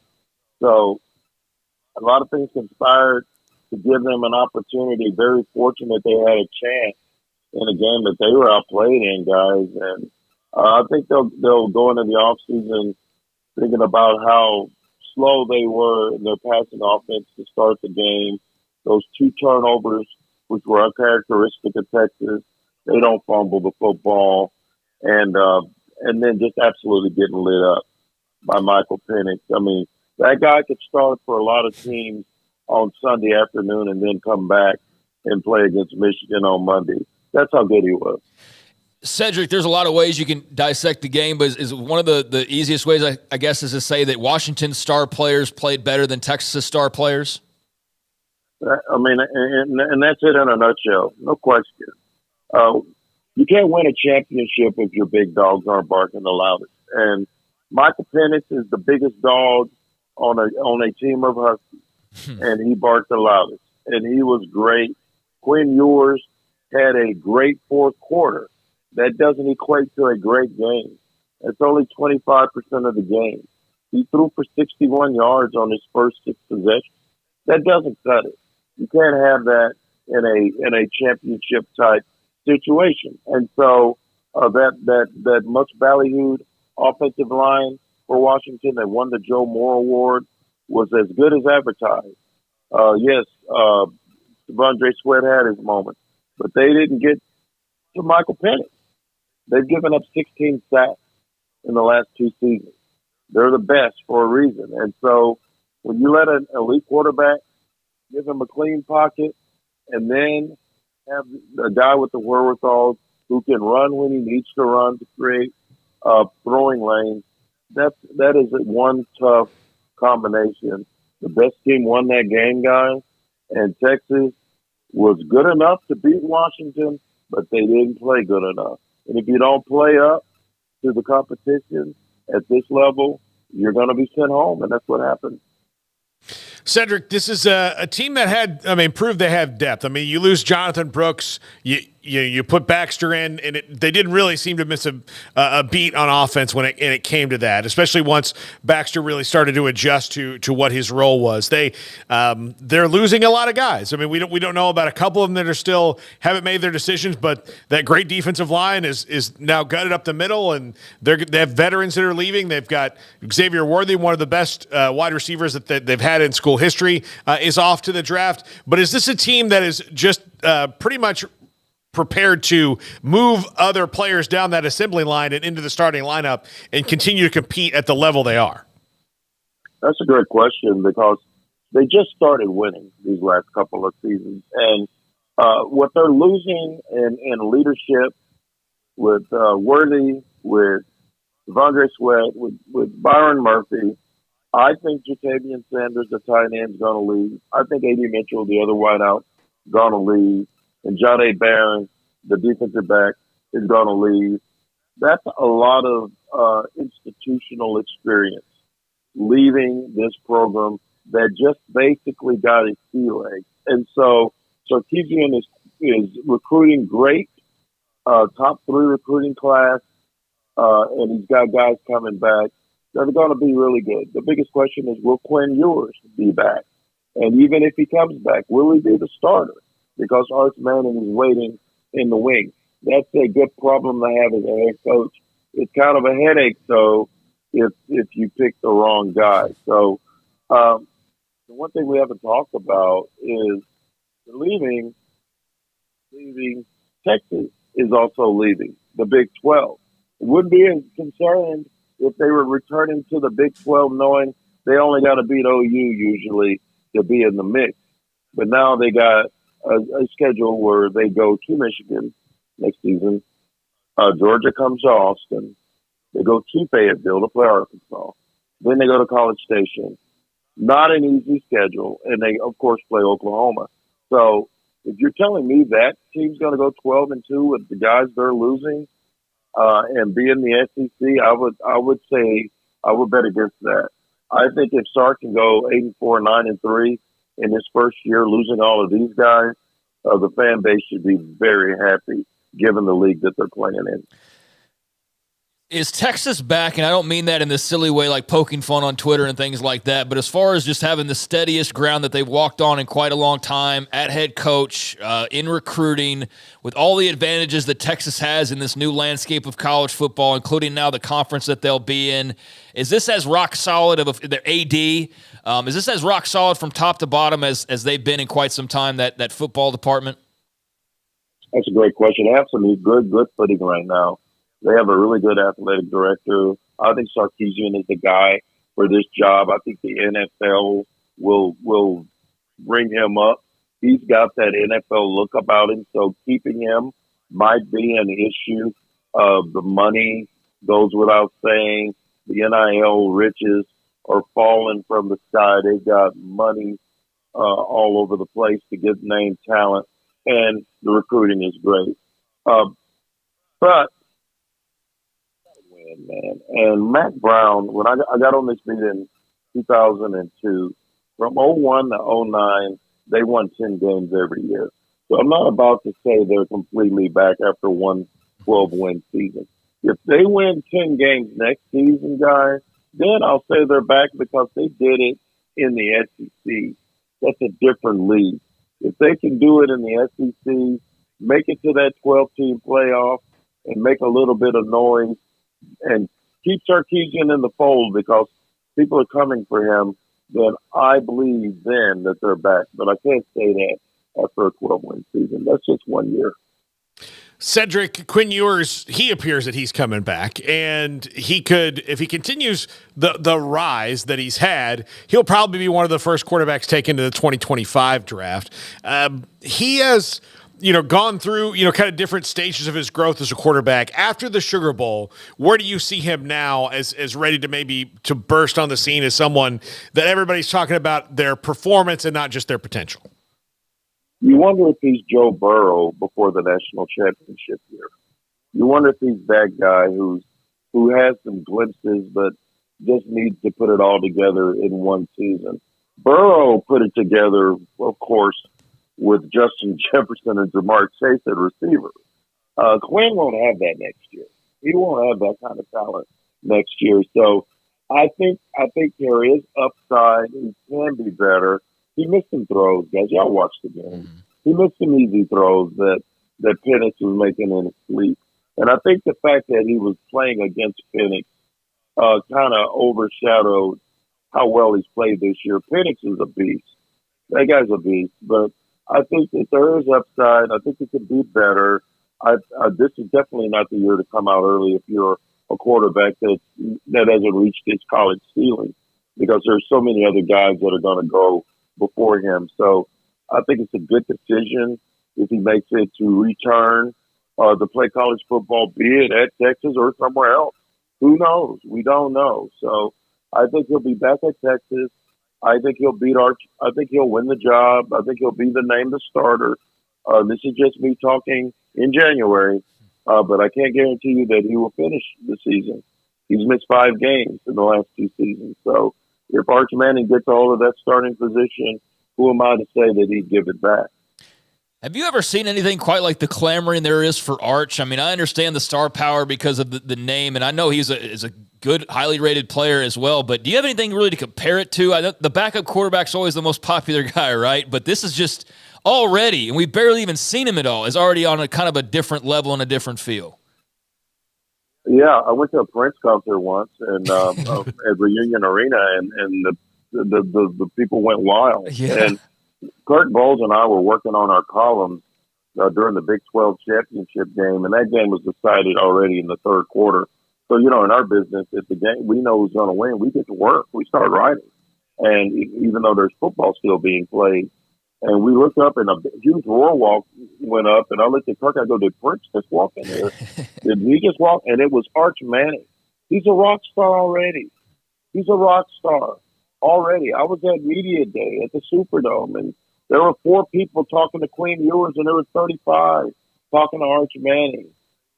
People love the story. He's the shiny new thing. He has that NFL pedigree. He's the progeny of the first family of American football quarterbacks. And they think that he is the answer and that he provides hope. Quinn Ewers, we've seen what Quinn Ewers can do, good or bad. And I think there's even more left in Quinn. But don't you get the feeling this fan base would love to see Arch turn it loose? Oh, yeah. And I don't know how fair that is to Quinn, but he's up against a guy who's already beloved, and he hasn't even played 1 quarter of football. Cedric, that is kind of not a uniquely Texas thing, but between Texas and A&M, like in their history, nobody has loved more than the backup quarterback, even when they have good starters, right? Like everybody's excited about the next one. Everybody was excited about Chris Sims when Major Applewhite was there, right? And then it just kind of goes on and on down the line. It is the nature of being the next guy at such a prestigious historical program. It really is. And when you look at it, historically speaking, there's always going to be a guy waiting in the wings. I remember when Vince Young was waiting in the wings while Chance Mock was the quarterback. And people were clamoring for BY, and I guess for good reason, as it turns out. But that's the nature of this beast. And that's why these coaches make $6 or $7 million a year to make the right call. And the difference being in today's game, if you make the wrong call, and the guy you picked against moves on to the portal and does great things, then coaches can get fired. So whenever you make that call, be it Quinn or be it Arch Manning, then it's kind of a career decision. this decision next year may simplify or be the story of Steve Sarkisian's tenure at Texas, especially if one of those guys goes somewhere else and blows up. Cedric, I came across, I think it was Rod Babers having this conversation about Xavier Worthy and where he fell all time as far as Texas wide receivers go. And I think he had him 3, Jordan Shipley, Roy Williams, and then Xavier Worthy. I was just curious from your perspective, as somebody who's covered the program for a very long time now, where do you sort of see Xavier Worthy's legacy and kind of where he sits all time amongst the Texas greats at that position? Well, I love me some Rob B, good friend. I tend to agree with him, but I know there's some Mike Adams people out there that are wondering what do you mean by that? B.J. Johnson, Sloan Thomas. How about Quan Cosby? Look at Quan Cosby's numbers. Insane numbers, albeit in a passing era. I would probably go with Xavier Worthy as 3, and then Mike as 4. But those are, to me, if you're asking me, gun to my head, probably more likely a 3A and a 3B. Cedric, thank you so much for joining us. Have you come down off the Cajun food high of being in New Orleans yet? Man, I ate so much Cajun food. I was a heavyweight. I went in looking like George Foreman, and now after eating 7 days of seafood, I look like what was his name? Butterbean. Yeah. I'm a black Butterbean now. Cedric Golden, Austin American Statesman, said, thanks so much for hopping on. Later, guys. All right, that's Cedric Golden. We've got Scott Drew coming up next. Got to get to him, so let's take a break right now. Yeah, I want to say we've got a couple of things that we got to get to. Things real quick. I mean, can we get to them right this second? Just you go ahead and mention them. Go get a tight shot on him, and we'll expand on this later on when we have a little bit more talk time, but a couple of interesting quarterback decisions in the Big 12. For one, former Baylor and South Florida quarterback Gary Bohannon has committed to BYU. There have been a little bit of rumblings about this. I think when I took my Twitter exodus for a little while, I actually came back and like days before had a BYU fan asking me about Gary Bohannon, so I'll have to return to that at some point, but nice pickup there for the Cougars, and BYU will play at McLean Stadium, so he will make his return, Gary Bohannon, to Waco next season. But also, on top of that, Alan Bowman. We were just talking about him and the decision of whether or not he would be granted an extra year. The NCAA has granted Alan Bowman his waiver request. He is going to come back for a 7th year of college football and will be the starter, you would imagine, in Stillwater next season. But he met the criteria because of season-ending injuries at both Michigan and Texas Tech. So there you go. Alan Bowman's coming back, and Gary Bohannon's going to BYU. Alan Bowman has the potential to be the first college football player to play with his own grandson. At this point, yeah. But Baylor coach Scott Drew joins us now. And, Coach, Foster is open. You've got the new arena. It is something that you have wanted, I think, pretty much since the day you got here, is to create an environment that is loud, that is I look at the stadium and it feels like a combination of a lot of great venues across, like the Pit or Indiana or all these different places. You've got features in it that all came from that. Does it feel like you maybe, short of building it brick by brick yourself, built this stadium? Well, it's amazing. And the credit, first of all, goes to President Livingstone and Mac Rhodes for being able to get it done in 20 months. And the design, Mac Rhodes was part of Houston's new arena. And I think he was able to take what he liked from there, make some additions and things he had changed. And then we were also the beneficiaries of going after Texas and TCU and SMU and Houston, newest, latest, greatest. And it's like iPhone 10 versus iPhone 15 or whatever it is. So definitely it was a great experience the other night. I hope the fans that were able to be there, a lot of positive feedback, but really it's probably 70% of what it'll be when it's all done. And what I mean by that is once the downtown area construction is done, the restaurants are booming, and then we get everything around the outside taken care of and everything game management-wise. We get a little time to work on some things. I mean, it's unbelievable right now, and it's only going to get better. Coach, what do you, it's kind of like you go to an amusement park of like, where do you go first, or the mall or something like that, but where did your eyes and interest kind of go initially with walking into the arena? I know you've visited and kept up to date with everything, but where was your interest level initially with checking all the things out? Well, there's only one area done, and that's the arena. So that's the area. everything else, we're still working on. But that's the most important area because that's where we're playing this year. So we went right into there, and the practice gym, the weight room, the offices, they're going to be amazing. But right now, there's storage units and whatever else. So, like, literally every time we would go over there, they'd have to stop construction. So I think I was over there twice before our first day we went to practice. So Hey, we all got things to do, and the last thing they needed is me trying to stop work over there trying to give them advice, I can't even change a light bulb. Yeah, I'm sure you're not like, is it a 90-degree easement here? I'm not sure. You guys need to do that. But, Coach, what is the, you have, and part of it was just, I'm not knocking the Farrell Center. It served you well for a very long time. But as far as the construction of it and the way that seats were situated, you were kind of at a noise disadvantage compared to other people in your great basketball conference that weren't. What was it like to feel that noise for the first time? You know what? It felt like the arenas we've been playing in, to be honest. And the only difference is some of the things we have now are obviously in the green and gold are better color than everyone else has. Mm-hmm. But I think the modern technology just makes it better. And you look at it like, the flip telephones were good, but they're better than the landlines. And then the BlackBerries were good, but the iPhones are better.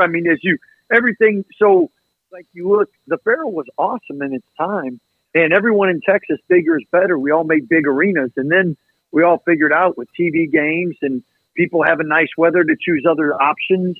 You need smaller. And I think it goes back to Gonzaga and Duke have had two of the best home court advantages, small venues that are packed each and every night. It's hard to get a ticket. And again, just think you're a player, you walk out half-empty arena, you walk out packed arena. There's a big difference in it, and crowds have such an impact. Why it's so tough to win on the road. You see scores, and you're like, how'd they lose? Our sport is the toughest because of proximity, loudness, and again, it's only going to get better. As we figure things out and things go smoother, and they did an amazing job for the first night, don't get me wrong. But it's like when you move into a house, you fix it up and you make it better and better and better. So it's truly going to be one of those places. I played at Texas one time, and I had a headache for 2 days after because my ears were still ringing. And my point is, like, I know some fans don't want it real loud. The louder it is, the less coaches can communicate, the less players can communicate, and the more it helps the home team. So please don't earplugs, do what you got to do, but the louder it is, the better for us. Coach, this last couple of weeks stretch, you had a couple of losses against some very good teams there in Michigan State and Duke, heading into Christmas break, come out on the other side of that, or I guess right before that, the win over Mississippi Valley State, heading to Christmas and then come out of the other side and then beat Cornell the other night, as we've been talking about. Now Big 12 plays looming, but as far as, just these last couple of weeks stretch, dealing with a couple of tough losses, rebounding with a couple of wins, just sort of how do you feel like these last couple of weeks as far as the growth process for this particular team have gone for you? Great questions. Well, let's start with, first of all, playing in Detroit against Michigan State. I don't know if there's 15 or 18,000 fans, but that's a road game, and that's a tough environment, and it's hard to win on the road. And we learned a lot. We really improved, and that's why we were much better against Duke, even though there's 18,000. We had a great turnout, but 15,000 were Duke fans. It was a home court advantage for Duke, and it was a great environment for us because that's what you're going to face in Big 12 play. And you want, if you're going to take losses, which you look at the top 25, most teams in the men's side got 2 and 3 and 4 losses because people are playing better opponents and the parity makes it such. But hopefully we are a better team because of those 2 losses. I think it showed against Cornell and Mississippi Valley State. Hopefully it shows against Oklahoma State.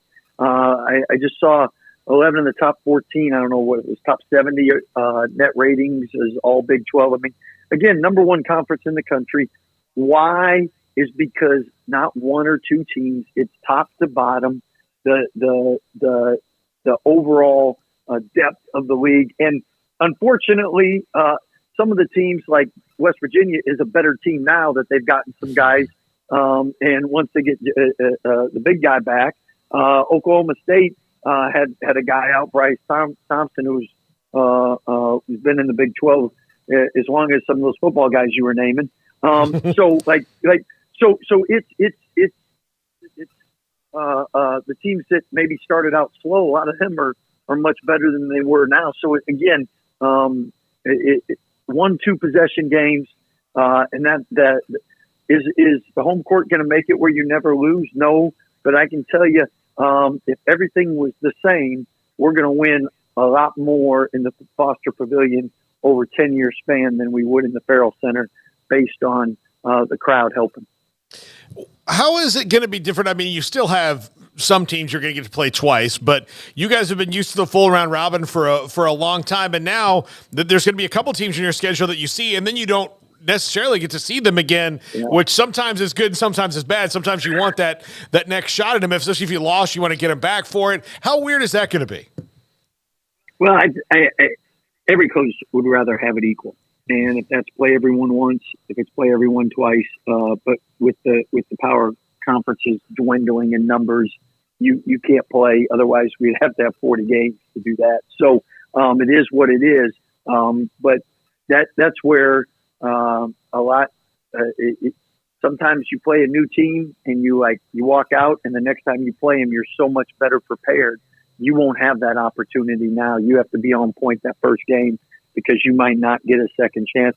And then let's face it, some teams are great on their home court and not very good on the road.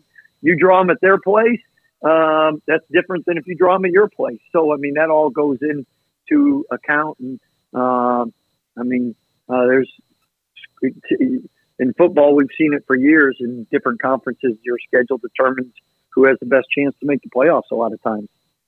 Coach, you've got a really deep team this year. A lot of guys have contributed to you early on. I know that you get a rotation that maybe sometimes goes down to like 8 guys, really, maybe like a 9th. But is this a team that maybe you could play 10 or 11 pretty comfortably for longer stretches during the conference season? I think we have that opportunity. At the same time, I think that'll be a game-by-game decision. I don't think we'll go in every game we're playing 11. I think we'll go in and we have more cards in our hand, and if we need to play them, we play them. If we don't, we won't.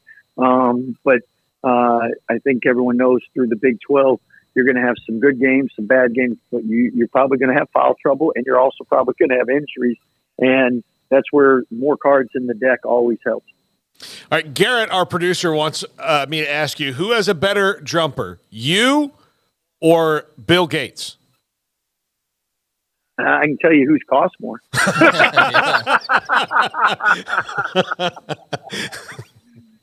I tell you, I love seeing Bill Gates wearing that Baylor shirt. I hope we get him a bunch more Baylor gear, and I hope he becomes a Baylor fan, because I know, especially nowadays with NIL, I need to be talking to Bill Gates. Look, I think that's the dream, right? Is you find someone that just is obsessed with your thing. Yeah, I think that's a great move, Coach. You, as you jump into this you mentioned like the Big 12 is tough. Not only is it tough, you brought in more teams. BYU, who's your first Big 12 game at Foster, and your second big overall, they're a juggernaut right now. So it not only, and Houston's there, it got tough. I didn't think it could get tougher, and it did. And again, that's a tribute to the Big 12. And those coaches will tell you it helped with their recruiting. The fact that the players knew we're going to be in the Big 12 this year helped them choose the schools they went to. And at the end of the day, it's great facilities, great fan support, outstanding coaches across the board in the Big 12. You're not going to out-coach people. And at the end of the day, you don't win without talent. And we've been blessed to have a lot of talent in the Big 12. A lot of it showing up on the NBA, and it's amazing. I turn on NBA and watch all our former players when I get a chance. But at the same time, there's so many guys on their teams that we've recruited or played against in the Big 12, and you're like, man, there's a reason the Big 12 is really good. We're blessed with a lot of great players. Yeah, not to mention that UCF is 11-2 or 9-3, and Cincinnati's 11-2. So everybody's pretty much winning in the league right now, Coach. Thanks so much for hopping on. Congratulations. I've known you for a long time, and one of the things I've constantly heard you say about noise and fan support in the stadium, and I'm just so happy for you that it's finally come to fruition. Well, I can't thank everyone, because it takes a team to win. Everybody played a part in it. And I said this even in the post game, but I mean, if you're not a Baylor basketball fan and you have the pavilion, you're going to have some concerts, and the downtown market area is going to be much better off because of it. Everybody benefits, everybody wins. So can't thank everyone enough. Thanks, Coach. We'll talk to you soon. Thank you, guys. Scott Drew, national championship winning coach, and I'll tell you this, a very good Connect 4 player.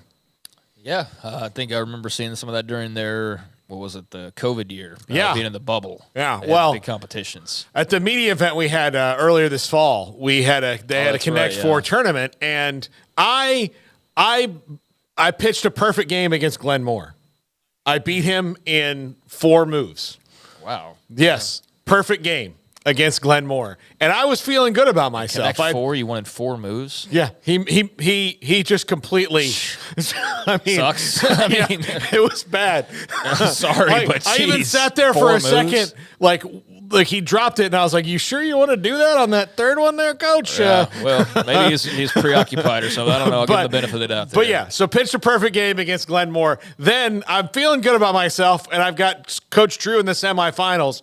And it came down, like it was as long as you could go, but he worked me over in the last part of it. And then you mentioned that of the COVID year, I was like, Coach, he's like, yeah, but during the, in the bubble, we played Connect 4 all the time. I was like, dang it. Yeah, a lot of reps. Yeah. A lot of reps. A lot of reps there. All right. We have Jason Shear next, and then off the radar, we got to get to that as well, but we got to talk about Bohannon and Bowman for sure at length. We can do that in off the radar. I mean, we can just open it up, dude, honestly. Yeah. I don't think we have to sit bogged down. I mean, there's a couple of stories I can mention within that segment, but we've got plenty to talk about with these last couple of portal moves. Bohannon to BYU, which I think is a good get for them, and then Alan Bowman obviously coming back for Oklahoma State. I mean, good for him. I don't love the 7th year thing, man. I just think that's way overkill. I do, and it's not an anti-Alan Bowman thing. I just think 7 years is a lifetime in college football, and 6 was, you're pushing it, but 7's crazy. I mean, that's nearly 2 runs through a 4 year. So that's nuts, but that's the world we're living in, and that's the COVID after effects and the waivers and all how that works. So that's great news though for Oklahoma State, who's got their quarterback back. Ollie Gordon's coming back. You've got some other young players across that roster. One of your best defenders was it Oliver announced he's coming back. Yeah. So you're shaping up pretty nicely, I think, if you're Oklahoma State, the way the dominoes are falling for you here in this offseason so far. Yeah, I remember talking about it earlier in the offseason, what's Oklahoma State going to do at quarterback? Because it just doesn't even register with me that you would get a 7th year, And yeah, that's just kind of nuts. Because before it used to be a whole ordeal to get a 6th year, but now we've crossed that Rubicon. When we come back, Jason Shear joins us, our old friend, covers Arizona and covered realignment very, very well. We'll talk about Arizona as they move into the Big 12 this season and what their offseason plans look like and how they're doing. This is 365 Sports. It takes time to reach goals. It's a truth that applies to more than sports. It goes for your financial goals as well. You work hard for your money, and you deserve an investment strategy that lines up with your game plan. And Chuck Verno, your Edward Jones financial advisor, can help. If financial investments aren't putting forth the effort you desire, stop by today for a financial review. Chuck Verno, 720 North 64th Street in Waco, 254-732-1161. Edward Jones, member SIPC.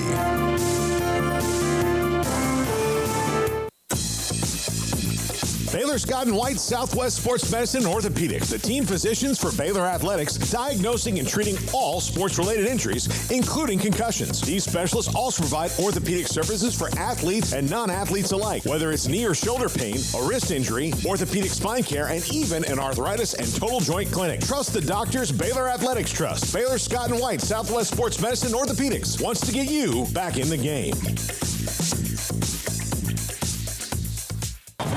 Baylor alumni are more than 160,000 strong.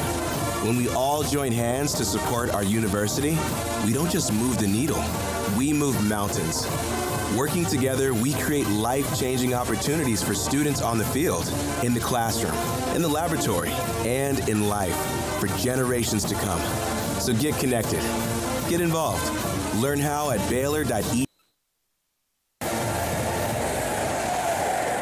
Ring in the new year with unbeatable savings on the new 2023 Ram trucks during the wrap-up-the-year sales event at Allen Samuels in Waco. Take advantage of this limited-time opportunity and start the new year in style. Shop our great selection in-store or online today.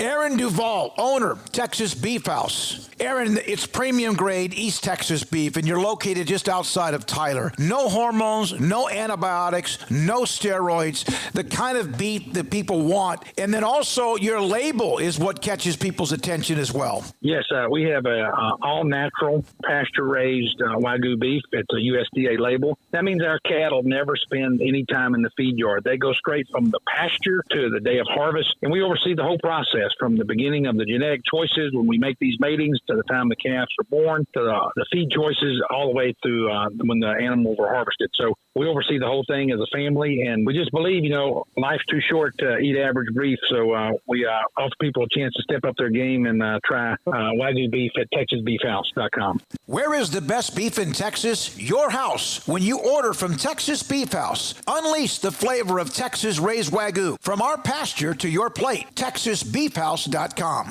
During the Start Something New sales event at Allen Samuels in Waco, get incredible deals on our entire inventory selection of new Ram trucks, Jeeps, SUVs, Chrysler sedans, or sporty Dodge. Shop in-store or online today and drive into 2024 with confidence and excitement. This is 365 Sports, powered by Sikkim365.com. The 5 o'clock hour is brought to you by Edward Jones Investments and financial advisor Chuck Verno, who'll navigate you through today's financial climate. Edward Jones, making sense of investing. Now here's Paul Catalina and Craig Smoak. Joined by our good friend Jason Shear, 24/7 Sports, covers the Arizona Wildcats. And Jason, it had to be nice for you after the, slog, the whirlwind, the roller coaster that realignment was, to jump into a season where the outside world at least had very little expectations for Arizona, and then see a team start to break through for the first time in a very long time. Yeah, I think this is probably the most fun I've ever had covering a football team. I mean, no drama, legitimately good for the first time since probably 2014. There are multiple close games, and then just ended in the Alamo Bowl with beating Oklahoma the way they did. It was just really fun to be able to concentrate on football and cover this team. So this was a team this year that they had a couple of things early on where you're like, oh, look, they're getting better, but they didn't win those games. And then sometimes that's like a next year thing. But Noah Fafita has kind of changed. Has he changed maybe upped the trajectory even more after what he was able to accomplish this year? Yeah, 100%. I mean, the fact that he basically came in this season starting the first football games of his career and put up the numbers that he did. If you were to take the numbers over a whole season, I mean, they would be just ridiculous. And for him to be able to do that, and then you say, okay, well, Arizona's going to have him for 2 more years. He's only going to get better. He even got better this season, from the first game he started to the last game. I think it's changed the outlook on the whole program. I mean, they returned 18 of 22 starters. He's one of them. And all of a sudden you're looking at a program where you said, maybe Arizona makes a bowl this season. That was the goal. I mean, the goal was to have Arizona win 6 games and make a bowl. And now all of a sudden you're talking about college football playoff. And a big part of that is because of Noah Fafita. What has the fan base reaction to this kind of instant surge, not instant, but you know what I mean, pretty quick surge of success under Jedd Fisch? What's sort of just the reaction been like? Has it built up a little bit more electricity around Wildcats fan base? Yeah, I mean, I honestly think that this is one of the only years I can remember where, at least in the last month or so, basketball interest and football interest has been the same. And that is unheard of in this town. It is a basketball town, and the reason is just the success. And it's always been where, you know, if Arizona basketball was down, which doesn't happen often, football was down too. So it happened at the same time. But now it's kind of like everything's going well with Arizona athletics. The football team is clearly good. You know, Jedd Fisch seems to be in it, you know, for next season. A lot of guys are returning, and just overall it's excitement. I mean, people are more interested in football recruiting and the transfer portal and personnel and all that, as opposed to, okay, the season's over, let's just kind of take a break from Arizona football for a bit. So how are they approaching the offseason to build around Noah Fifita? What have they done that helps them take that step as they get into the Big 12 where, Jason, I don't know who the favorite is right now, who it is going into next year. Jason, Arizona's got to be in the mix, right? Yeah. Yeah, I mean, I would assume Arizona's one of the favorites. The biggest thing with Jedd Fisch, you know, while Arizona's active in the transfer portal, the biggest thing with Arizona has always been keeping the players. And, you know, and that's the thing where they were able to do it last year. This year, you know, the way the transfer portal works, you know, Tatora McMillan, Noah Fifita, they had offers from other schools, but it's keeping those guys together. And Arizona really hasn't lost anyone to the portal that would be considered a major contributor next season. That'll still be the goal. The portal's going to open up again in the spring and all that. But then from there, once you keep the guys together, it's kind of like, you know, Arizona lost Taylor Upshaw, defensive end. He was very good this past season. Well, now they're going to go and replace him. So the transfer portal, as opposed to Arizona going out and landing 15 guys, has been like, okay, we need one corner, we need one defensive end. So they probably need a couple other positions, and they feel that they're going to do pretty well there. Jason, just to make, you were down in San Antonio, right, for the bowl game? Yeah. Okay. Yeah, I know Paul asked you about the game itself, but what did you think of the Alamo Bowl experience? That's one that seems to get pretty high marks from anybody who ever goes and covers it. I have not covered an Alamo Bowl yet, but I've always heard good things. What was your experience like down in San Antonio? Yeah, I mean, obviously coming Arizona football, I don't cover a bowl every season. Yeah. But I would say that in terms of away football games and bowl games and all that, that was far and away the best experience I've had. I mean, the people that run the bowl did everything well. Everything was on point. We had transcripts, interviews, all of that. The events were great. I was almost surprised, you know, how much I enjoyed the entire experience and how easy everything was. That is definitely a top class bowl. And I could see why, you know, there were rumors like, oh, Arizona's looking at this bowl, maybe they're going to that bowl. But Arizona was adamant they wanted the Alamo Bowl, and I could totally see why. So recruiting-wise, how much has the move to the Big 12 changed what their focus is? Has it helped them? And where they finished after December, do you feel like that's on a good upper trajectory? Yeah, I mean, Arizona's class on paper wasn't great this past season. You know, and a lot of it is they took a smaller class because there's so many guys returning. They only took 17 signees, I believe. And so on paper, it's not outstanding, but it's another class that meets needs. You know, there's a few guys where they expect to play right away as a freshman.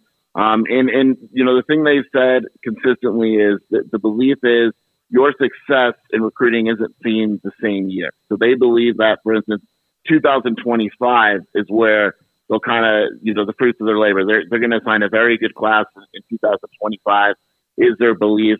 Something I've noticed early on with 2025 is they seem to be a little bit more aggressive in Texas.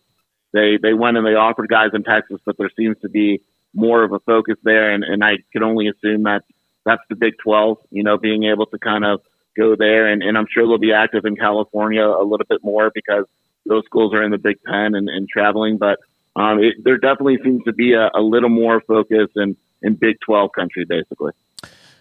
Has the effects of the whole Pac-2 lawsuit and all of that kind of seeped into your conversations on the boards at all? Like, how is all of the I guess, coming to an end with the Pac-12 and Oregon State and Washington State holding on to the power. Like how has all that sort of been digested in your world and from an Arizona perspective? Honestly, I think everyone's just kind of ready to move on. And that's part of the reason why I think the settlement happened very quickly is because eventually all parties involved, you kind of have to just move on. And you're going to lose some money. And, it's everyone's got to be liable for certain things should, the Pac-12 get sued or whatever. But eventually you got to move on. I mean, it's time your last football season in the Pac-12 it's over. You're a Big 12 school right around the corner. And it's time to kind of look ahead. And yeah, I mean, there's schools that I'm sure the AD is making, financial plans and kind of figuring everything out. But from a coach perspective, from a fan perspective, it's kind of, Big 12 full steam ahead. Jason, now, so you're transitioning to well, I mean, you kind of do it both, but basketball-wise, Arizona so far, what's like coming off of an enthusiastic football season, starting in the basketball season, what's the fan experience like? Well, you might have to ask me again tomorrow or next week. Arizona basketball got killed by Stanford, and so right now, fans. And fans and Arizona basketball fans react game by game. There is no bigger picture. And so if Arizona beats Colorado tonight, it'll be fine. And if they lose to Colorado, it'll get ugly. It is a very, and I think that's also a big difference. You're talking about football. Football is almost so used to losing that when they lose, it's kind of like they're mad, but it goes away. Basketball, it just lingers until the next win. And so, people are excited. They're always going to be excited about basketball. This is, again, it's a basketball town. And so every loss is just magnified. And so they have a big game tonight against Colorado. And for the fan base perspective, from my job perspective, it's probably a must win in order to kind of make things enjoyable to Saturday, to Utah. I mean, it's next game up always with Arizona basketball. Well, they beat Duke and Michigan State, and that's not something that Baylor can say they did. So they've got nice wins. They've got nice wins. They got a couple tough losses. That Stanford one probably has to sting, though, a little bit.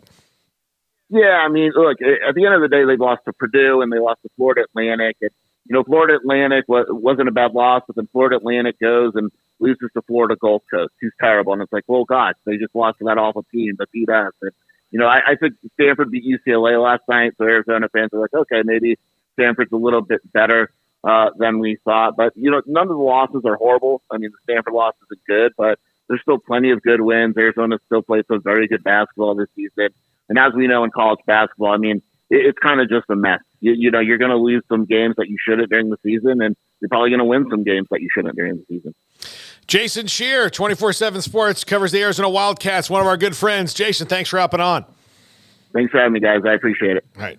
Thanks to Jason Shear hopping on today and give us that offseason preview for Arizona. And look, Craig, you mentioned it. Like, you've got a returning quarterback. I mean, you've got to be one of the favorites coming into this, what is really a brand new league next year. Well, you not only have a returning quarterback who will be one of the better quarterbacks on paper in the Big 12, but you also have a receiver in Tet McMillan who will be one of the better receivers in the Big 12. Mm-hmm. And we can just start with those two. And you also have a pretty salty defense, but, I mean, there's a long way to go. And the portal is not done. And so that's why he's sitting there talking about they're set up pretty well, and I agree, but I think he's also cautiously optimistic because you don't know what the next few months are going to bring, post-spring ball entries and things like that, and I have no doubts in my mind that McMillan and Fafita are going to continue to receive interest from schools out there.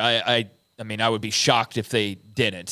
So I think the only way to prevent that would be like lock them away in a room that nobody knows the address to and shut off all internet communication. Mm-hmm. That's about the only way I think you're stemming off somebody showing some interest in those two guys.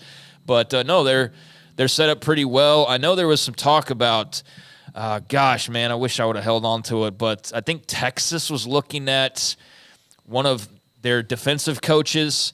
I saw that come across, I guess maybe it was yesterday, and so we'll see. Like those are the types of things, though, that can change, the temperature in the room a little bit. And they had a really good showing against Oklahoma. I mean, that was a game that I thought going in was going to be pretty competitive, but they put their foot down pretty much right away. And Oklahoma, It wasn't a blowout by any means, but Arizona was pretty authoritative in that game as far as being the better team and looking that way throughout most of it. So a lot of that is Fafita and McMillan, but they've got some other really good players too. So I just think it's exciting that there's some excitement around that program versus had they just sort of limped in like Arizona football sort of has been an afterthought, even for the people that attend the school. We knew that even if they haven't won a national title in basketball in a while, like that's still a brand that's coming in that you can't deny is Arizona basketball. But Arizona football is a different question. And to beat Oklahoma, of all the teams you could have beaten other than Texas in your bowl game as you're moving to the Big 12 and they're moving out, like that's poetry right there. You couldn't have really written it any better than that. And from their perspective and the Big 12's perspective. But yeah, a lot of work still to do, but they've got some cornerstone pieces and a good head coach. They just got to hold on to their guys and hold on to their staff as best they can. And then, go out there and be proactive as well as drum up some NIL money and go add to where it's not like, well, we've got these guys, but like, who else can you add to that mix and build around those two in particular. I'm excited to see what they can continue to do there. And I think Jed Fish is a guy who's going to continue to receive a lot of attention. This carousel's come and gone.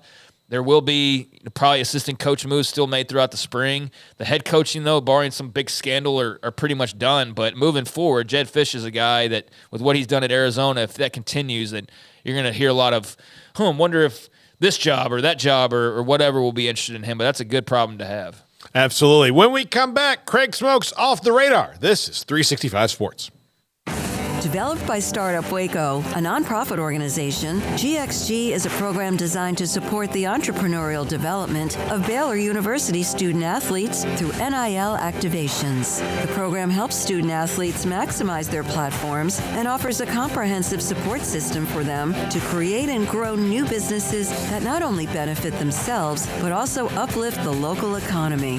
Fans who wish to support student-athletes can donate to GXG via the GXG NIL Fund, BaylorBears.com/GXG. Contributions to support NIL activations through GXG can be made at BaylorBears.com/GXG.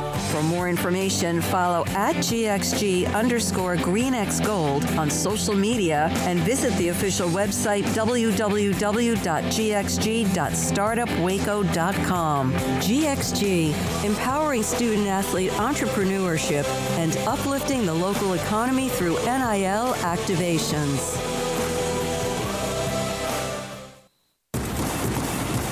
Petty Clinic Men's Healthcare in Woodway is now proud to offer you men an exceptional weight management body sculpting product called semaglutide, also known as Ozempic or Wegovy. Semaglutide is an FDA-approved weight management medication.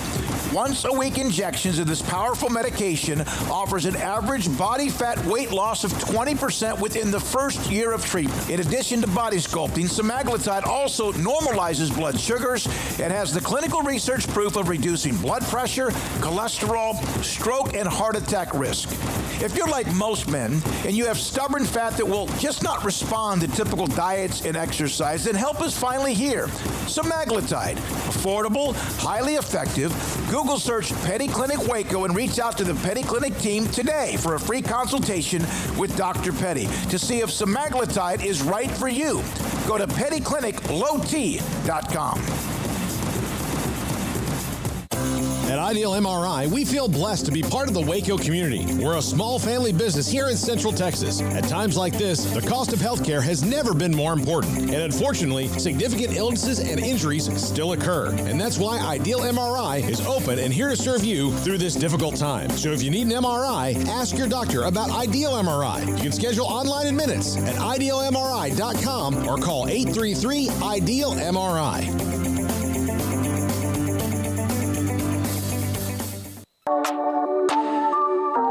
This is Craig Smoak's Off the Radar, presented by Alliance Bank. They take pride in making banking easy. AllianceBankTexas.com. All right, welcome into Off the Radar here on 365 Sports. Do this on Tuesdays and Thursdays. This is a bit later than normal just because of the way the guests shook out, but taking a glance at the headlines across the sports landscape, and I mean, we'll bog down here. I mean, there's not really any written rules with this segment. It's my segment. We can do what we want to do with it. So let's return to Gary Bohannon and Alan Bowman, at least for a moment, and just, I guess, give our thoughts. I kind of gave mine a little bit, Paul. You haven't with yours, but Gary Bohannon, he was at Baylor for a couple of seasons, and not a couple seasons. He was at Baylor for 4 seasons. It seemed like he was going to finish his career at Baylor, but gets hurt during their Sugar Bowl an eventual Big 12 championship winning run, helped get them into that position, but gets hurt against Kansas State. Blake Shapen takes over, finishes out the K-State game with a win. They go and beat Texas Tech in dramatic fashion at home. They go to the Big 12 championship game, beat Oklahoma State with the Jaron McVay play, and then go beat Ole Miss in the Sugar Bowl. But by the time they got back from the Big 12 championship game, Blake Shapen was hurt, so a very clearly not 100% Gary Bohannon had to play the Sugar Bowl. A game they did not win because of their offense, a game that they won because of their defense.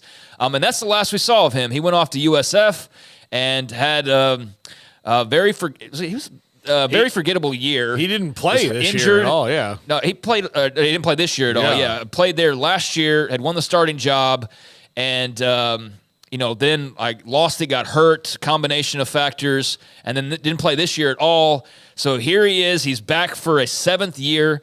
And his 3rd stop, and he is back in the Big 12 and with BYU. So your thoughts on Gary Bohannon? Well, look, he can do some things. I don't think, and I'm not knocking Gary, he's a great guy, but like if you are, and I feel this way about both 7th-year quarterbacks, if you are roping in a 7th-year quarterback that's like a Gary Bohannon or Alan Bowman, it kind of states where you are about getting one elsewhere, I think, and that's probably good news and bad news is that you can have some consistency, but are you on the upward trajectory or not if you've got relying on a 7th-year guy? I think Kalani Sitake will do well with him. I mean, that's a run-first offense. I think it fits Gary Bohannon. He's a really smart guy, a really football-savvy player. I think that system fits him at BYU, so best of luck to him.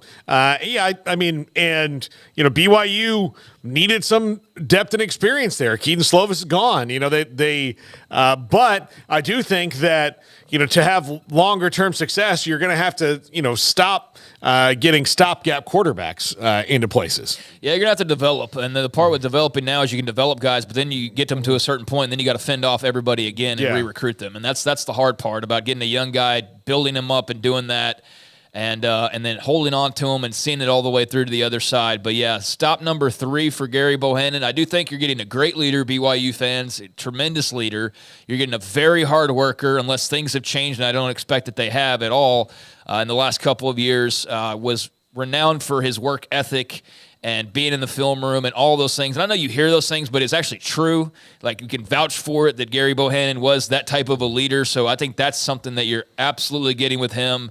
He's not a sensational runner, but he can run around a little bit. Now, I don't know much about him since the shoulder injury because he hasn't played in a year and a half, basically. So obviously he's rehabbed that and should be good to go, but did not play at all this past year in Tampa.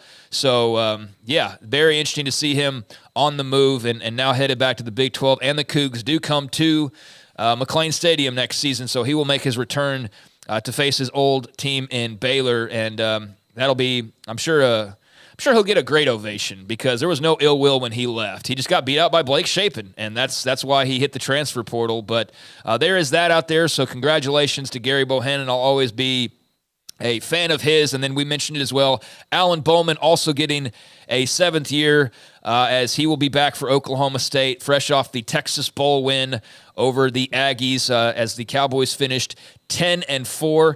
He was 34-49 in that game, 2 touchdowns, 2 interceptions, 402 yards on the season, threw for nearly 3,500 yards, had 15 touchdowns and 14 picks. So that's something that's got to get drastically better. But you got Ollie Gordon coming back. You got some of your receivers.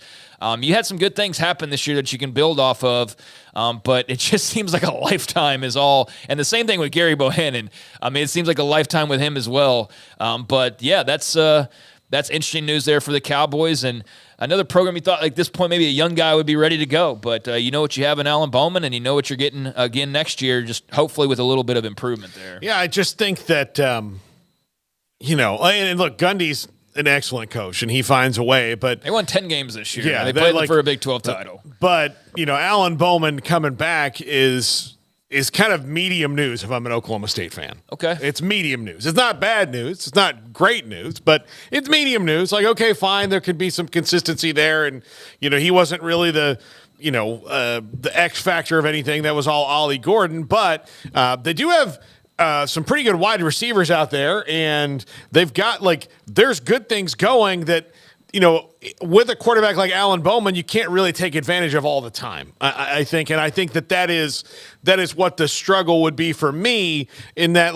okay, you've got this 7th-year guy, but, is Alan Bowman coming back, especially since, again, him in a 7th year is also essentially a 1-year stopgap, better than going into the portal and getting somebody that you could maybe have for a couple years? I don't know. And then allowing you to recruit and develop somebody as well. That's where I'm kind of confused on this about why bring Bowman back out of anything other than loyalty and not go get somebody who could maybe improve that position in the portal, because it's not like he was great this year. This wasn't this isn't I'm trying to think of somebody like Caleb Williams getting a 7th year. This is Alan Bowman here. So I think that's where I kind of get lost on it.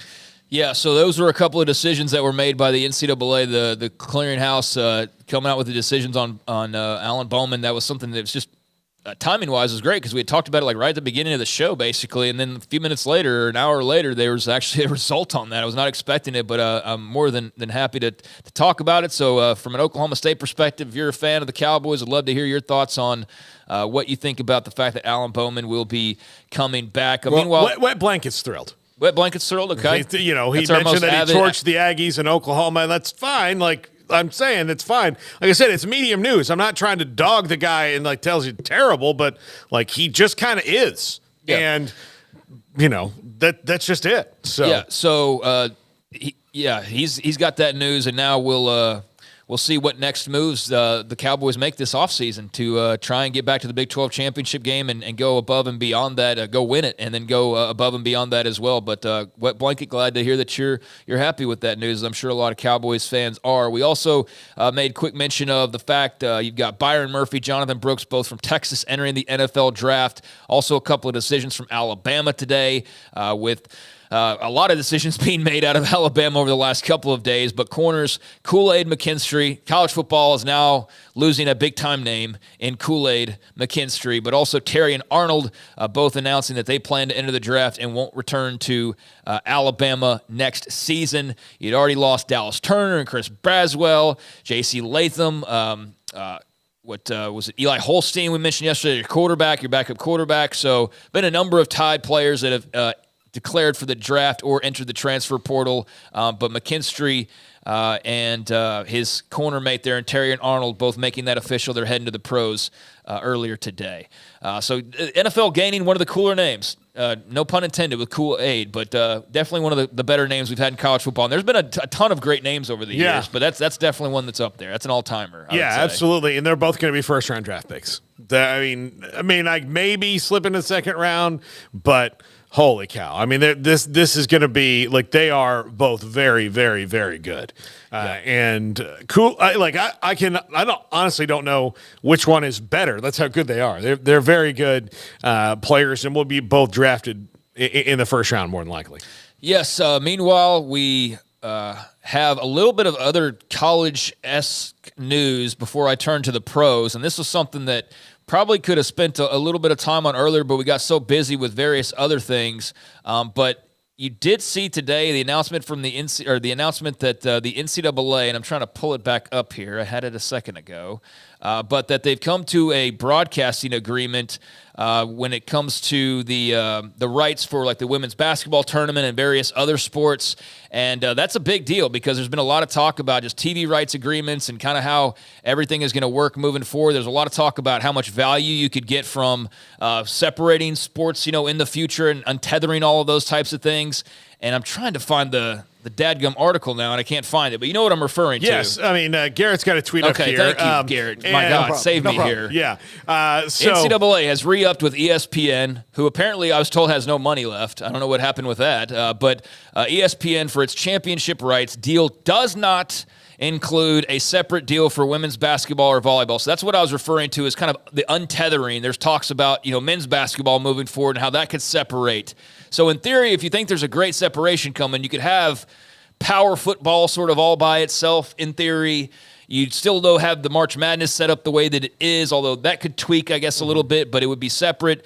And then you get into the particulars as far as hoping that there was going to be, maybe some extra money out there for other popular sports or growing sports like women's basketball or volleyball, but that is not included in a separate deal as far as this goes. Apparently, as Dennis Dodd pointed out in that tweet, the market not ready to go and create or add a bunch of extra money in that regard, but the NCAA has re-upped for its championships and their broadcast. And so an 8-year media rights agreement is what we're talking about. 40 different championships, 21 events for the women, 19 events for the men. There will be expanded coverage of both the D2 and D3 championships. There will also be exclusive championship coverage of all rounds for women's hoops, women's volleyball, women's gymnastics, softball, baseball, FCS football, and more. There's also international rights involved for the men's basketball side of things, and this will also include full rights to the NIT and the WBIT. So an 8-year agreement will start this September 1st between ESPN and the NCAA for various championship rights. So that was a big story coming down earlier today as far as the broadcast side of things goes. I do think it's interesting that that they did not break off women's basketball this time around, given the momentum it seemed to have. But it the hope, really more than anything, the hope. But the thing is that they're going to have to dare them to do it like this. Basically, they're daring to do it for a couple more years before they get their own separate media rights deal, because this was the first year where it really had that kind of juice to it. So hopefully that continues for women's basketball and moves on up the ladder. Yeah, I mean, you had Caitlin Clark, you had LSU, obviously was a big draw, and I'm going to imagine they'll continue to be. But, it's also there's also the market and what the market thinks. And the market this time around is saying there's not extra interest to pony up a great deal more to try and separate that. But, I mean, that is, good news as far as all those other sports goes to have that locked down, an 8-year agreement with ESPN, the NCAA. So ESPN still got money to spend, just maybe not as much in certain areas, but the downfall and all that kind of stuff that's been rumored about for years and years and years at this point, that doesn't really, I guess, play into that so much, but maybe it still does. I don't get into the weeds too much on all the television side of things, but that was an interesting announcement earlier today.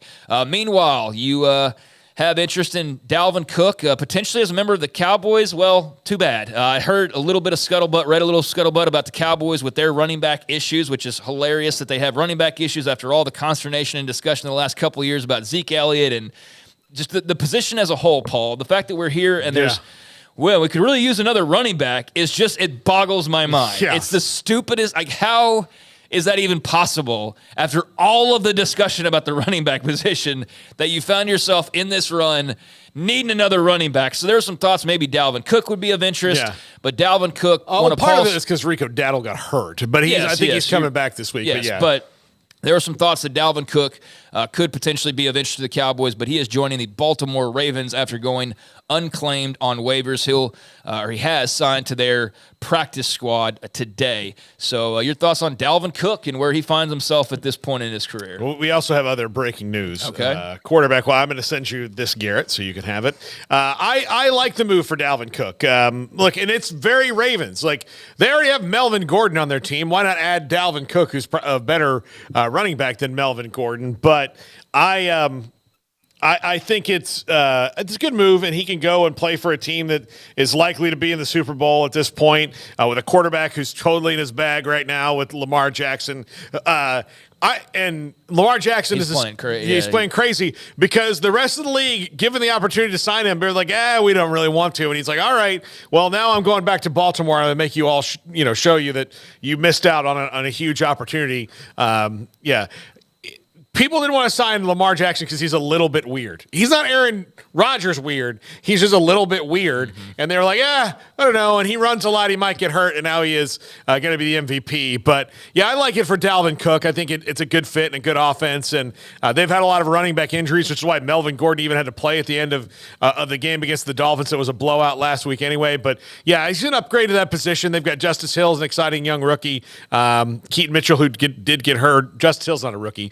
Keaton Mitchell is the rookie. Justice Hill played well last week, but getting a veteran like Dalvin Cook for a playoff run is good.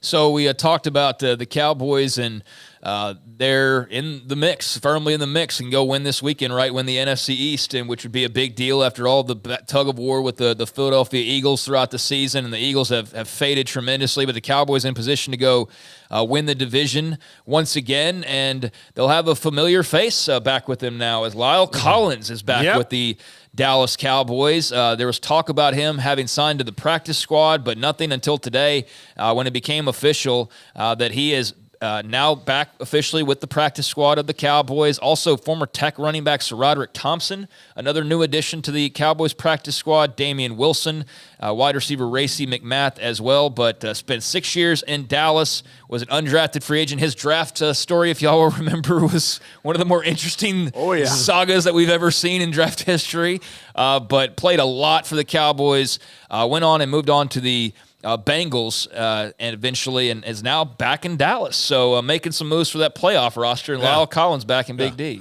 Lyle Collins' draft story was he knew this girl who got murdered. Like, that was it. And they're like, he didn't have anything to do with it at all.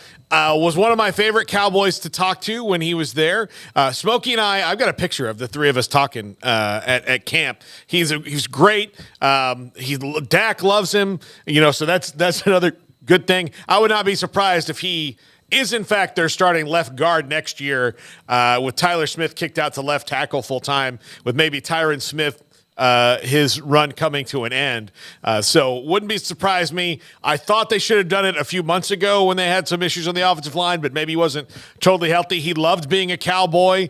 It was a money move to the salary cap thing to get him out. But if you can get him on a bargain and he can still play, then I would love it. If Lyle Collins can still be Lyle Collins, I am absolutely all for it. Yep, so I think that's kind of the sentiment that I saw throughout the day. It was, whatever you can get out of him, whatever he's got left, it's a nice addition there. So Lyle Collins is back with the Cowboys after a little while away. Meanwhile, the Pro Bowl rosters have been announced. We talked about the Pro Bowl earlier today and the interest level in that. Well, you're going to see quite a few San Francisco 49ers for starters. No surprise there. Baltimore Ravens, Dallas Cowboys, those are amongst the teams leading with the most Pro Bowl selections. The game will be played February 4th at Camping World Stadium in Orlando, and the 49ers do have the most selections, 9 Pro Bowl, including nine Pro Bowlers, including 8 starters.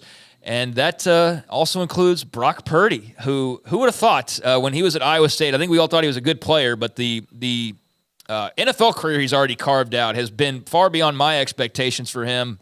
But he's joined by McCaffrey, Kyle Juszczyk, George Kittle, Trent Williams, Nick Bosa, Javon Hargrave, Fred Warner, BYU, Charvarius Ward as well. Amongst those league-leading 9 Pro Bowl selections and 8 starters. Baltimore had 7 players selected. Cowboys also had 7. Dolphins, Eagles had 6. Browns, Chiefs, Lions all had 5 as well. So those were the Browns teams. and Lions have 10 Pro Bowlers. That's crazy, between right? the two of them. Holy cow. Yeah, so each with 5, so that's pretty cool to see. And obviously they're having great years as well. But those were from the Pro Bowl rosters announced earlier today. So if you want a little extra football when that time comes, you can check out the Pro Bowl, which I'll have to freshen my memory. I don't even know what is a format now at this point. It's flag football. It's coached by, they have celebrity coaches. But it feels like it changes every couple of years. I think they pick teams, I just don't know where we are now at this point with them trying to drum up interest. Yeah, it's more, to me, it's more interesting now to see that than a game that they were like, I don't really want to hit anybody right now. Like I'm ready to be done with the hitting for a few months. Can we just back off? All right. We have breaking transfer portal news. All right. Big gigantic news. Will Howard has committed to Ohio State. All right. So Kansas State, Big 12 winning quarterback, Will Howard is on his way to start for the Buckeyes and not for USC, where he visited and wound up not going. And Lincoln, I saw this from Tukney Wynn, who covers UCLA. He said that Lincoln Riley half joked that Miller Moss might have scared anybody off because of that 6-touchdown performance. Well, clearly, maybe he did with Will Howard. Yeah, maybe. He certainly had some things that you liked from Miller Moss. It's like we were talking about with the bowl games earlier, though. Like, you don't know how much to really take away because there's so many variables that are going on with these bowl rosters at this point. But, hey, good for Will Howard. I mean, that's a huge program to go and play for and a heck of a way to round out your college career. The Buckeyes, we figured we're going to be in the market. We're in need of a quarterback, especially after Kyle McCord bounced. And, Devin Brown, I don't think you were feeling like, all right, no, we're good to go after the bowl game. So you knew that they were going to be out there on the hunt, and some domino was going to have to drop when it came to Will Howard. And, Miami was linked with him at one point. They were linked with everybody, but we're linked with him. Did he ever really get much Florida State talk, or they were so in Will on Howard? No. They were in on Ward and DJU. They literally, those guys visited Tallahassee back-to-back and then waited for 3 weeks for Ward to make his decision, and then but he was linked to USC, as you mentioned there, but Ohio State for Will Howard. Congratulations to him, and that'll be interesting to see that. Yeah, I don't know if he ever visited Miami. I know there were talk about it, but Miami is still 0 for the portal right now and getting a quarterback, which remains very interesting to me. And they were rumored to be interested in Malachi Nelson, but if he goes up to Boise State and likes it there, then where do you turn? Yeah, it's a bizarre thing, but yeah, Will Howard, and look, he's he's a pretty talented dude, and he's been through a lot. He's a good leader on a team. I'm sure he'll be very good in that offense with Brian Hartline and Ryan Day. So he's going to have good receivers. He's not going to have two of the ones because Marvin Harrison Jr. and Emeka Ibuka are going to be gone. But they seem to kind of just have a little crop that they go out and. They've been on a pretty good run, man. You wonder how much they can continue to have the. Well, they just got the number one wide receiver in the country. You wonder how much they can keep the line of elite, super elite wide receivers going, but they managed to do it and just to continue to do it, and that includes the number one overall prospect in the country that'll be coming in. So he'll have targets, no doubt about that. But that does answer one more big domino, both from a schools looking perspective and also from just a player availability perspective. So very interesting there that Will Howard's going to go be a Buckeye. So I think that's a good place to leave off here and fitting as well, given all of the college football and portal talk. So there you go. A few things off the radar. All right. It's time now for the top 5. It's time for Paul Catalina's Top 5, brought to you by Texas Beef House. Where's the best beef in Texas? Your house when you order from Texas Beef House. Unleash the flavor of Texas-raised Wagyu. From our pasture to your plate, TexasBeefHouse.com. Top 5 intriguing portal entries on defense. I did this with offense yesterday and swapped it up and did defense today. Thanks to Emery Winter for his very powerful graphics work where he gets to use his portal graphic that he found. Did you make this, Emery, the portal graphic, or did you find it? You found it. Okay. Well, it's still... It still makes me think a little bit of Hypnotoad when I see the two purple eyes like that. Yeah. We didn't see as much of him this past year. No. Hypnotoad was. He was the retirement home, I guess, for a season. Yeah, absolutely. Number 5. Caden Willard, Miami, Ohio defensive end. This is a guy with double-digit sacks this year, one of the best players in the MAC. Not sure where he could be headed, but someone you need to look at if you are looking for a defensive end. And though the defensive linemen come off the market pretty fast when they go on. I mean, it maybe even faster than the quarterbacks because – Walter Nolan took visits to 2 places. Those things go fast. But this is one who's been out there for a couple of weeks now, maybe a week and a half. Caden Willard from Miami, Ohio, had a really good season with a good Miami, Ohio Redhawks team, and it's going to be an interesting ad for someone. Yeah, I'm not going to pretend to know too much about him. I know he was all MAC, and he's already got a bump in his star ranking from when he was a high school prospect, which I guess that's kind of cool. You sort of get re-ranked for some of these guys. But, yeah, an all MAC player, as you mentioned, just being simply at a position of need in college football is going to raise your stock quite a bit. And there is no lack of interest in edge rushers. That's for certain. I feel like I hear about that position more than offensive tackle or any other except for quarterback. I mean, I think to your point, but yeah, got a nice little bump after the career he had in Miami of Ohio. Don't know about all of the teams interested in him at this point, but Oklahoma's one of them. Oklahoma, okay, is one of them. Need to go check out Sooner Scoop and get my goods on the hopes there. But yeah, I mean, teams need edge rushers like it's going out of style, and probably a good idea to jump in the portal after the year he had. Yeah. One of the ones that comes from this was a very highly rated guy at a high school, a 5-star, and now after a couple years at USC and a defense that struggled, is in the portal. But a very intriguing one because he was so highly sought after coming out of high school is Corey Foreman from USC. And the next two players on this list are from USC. And we can probably talk about him in groups. Let's go ahead and put up number 3 is linebacker Tackett Curtis from USC. Both these guys are really highly thought of. Tackett Curtis, a linebacker, Corey Foreman, a defensive end.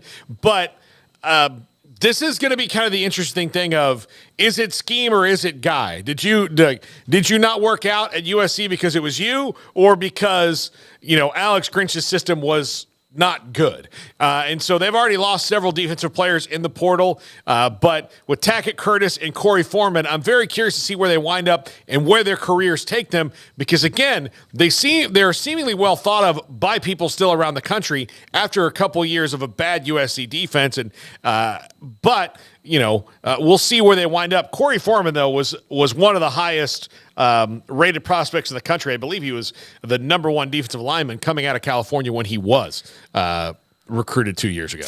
Yeah, well, he was recruited 2 years ago and played like nothing this year, was hurt, and so was the non-factor totally for USC. And I know that at one point Lincoln Riley was hoping that he would maybe see some time before the year was up, but didn't come to fruition. And so there's a guy who, that's one weird thing. Like, the re-ranking thing is cool because it's great to see the guys who are kind of under-recruited or maybe weren't really highly thought of by the amateur scouts and everything, that they get like that proof that you can go get re-ranked and you get a bump. But I also think there's a lot of hanging on to guys because of what they were ranked 2, 3, 4, or 5 years ago.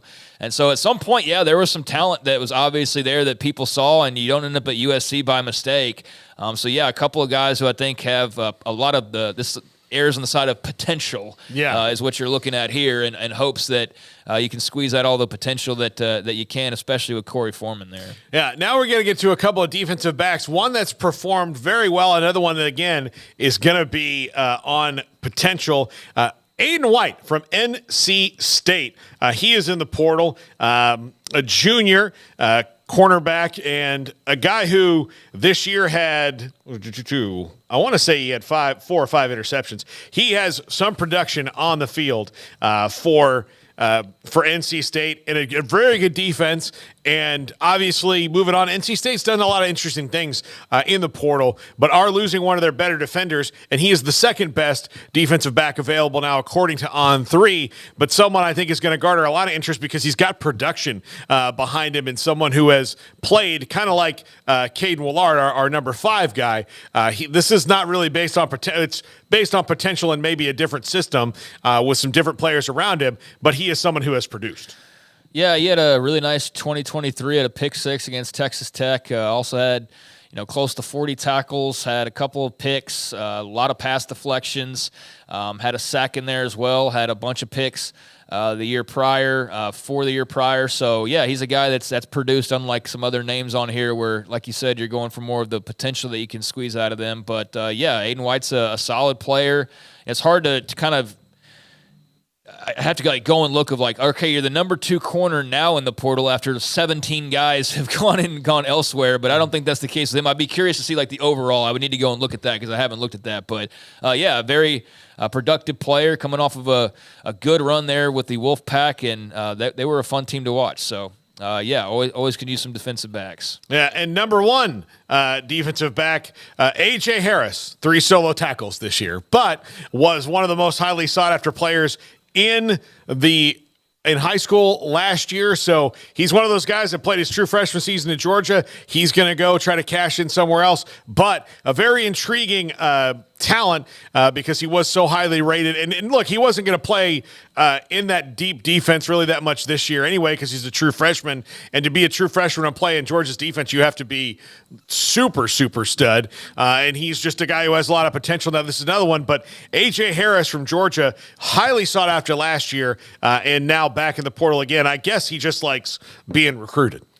Oh, yeah, maybe. Who the heck knows? Yeah. I mean, he's obviously got some talent. He wouldn't end up at Georgia if he didn't. And as far as, the market for him, I don't even know. I have to kind of reset my brain. He's only been in the portal for like 2 days. No, so. I just mean in general. He's been a little while. Never mind. Got to reset my brain when it comes to the re-ranking and where guys have fallen and who's still out there and available. But, I mean, he seems like an intriguing prospect, so I'm sure that he's getting hit up and – yeah, it'll be interesting to see where he lands. All right, that is the top 5. Thanks to Cedric Golden, Jason Shear, and Scott Drew. Thanks to Craig, to Garrett, to Jack, and to Emery. We're back here tomorrow with another show, everybody. Have a great one.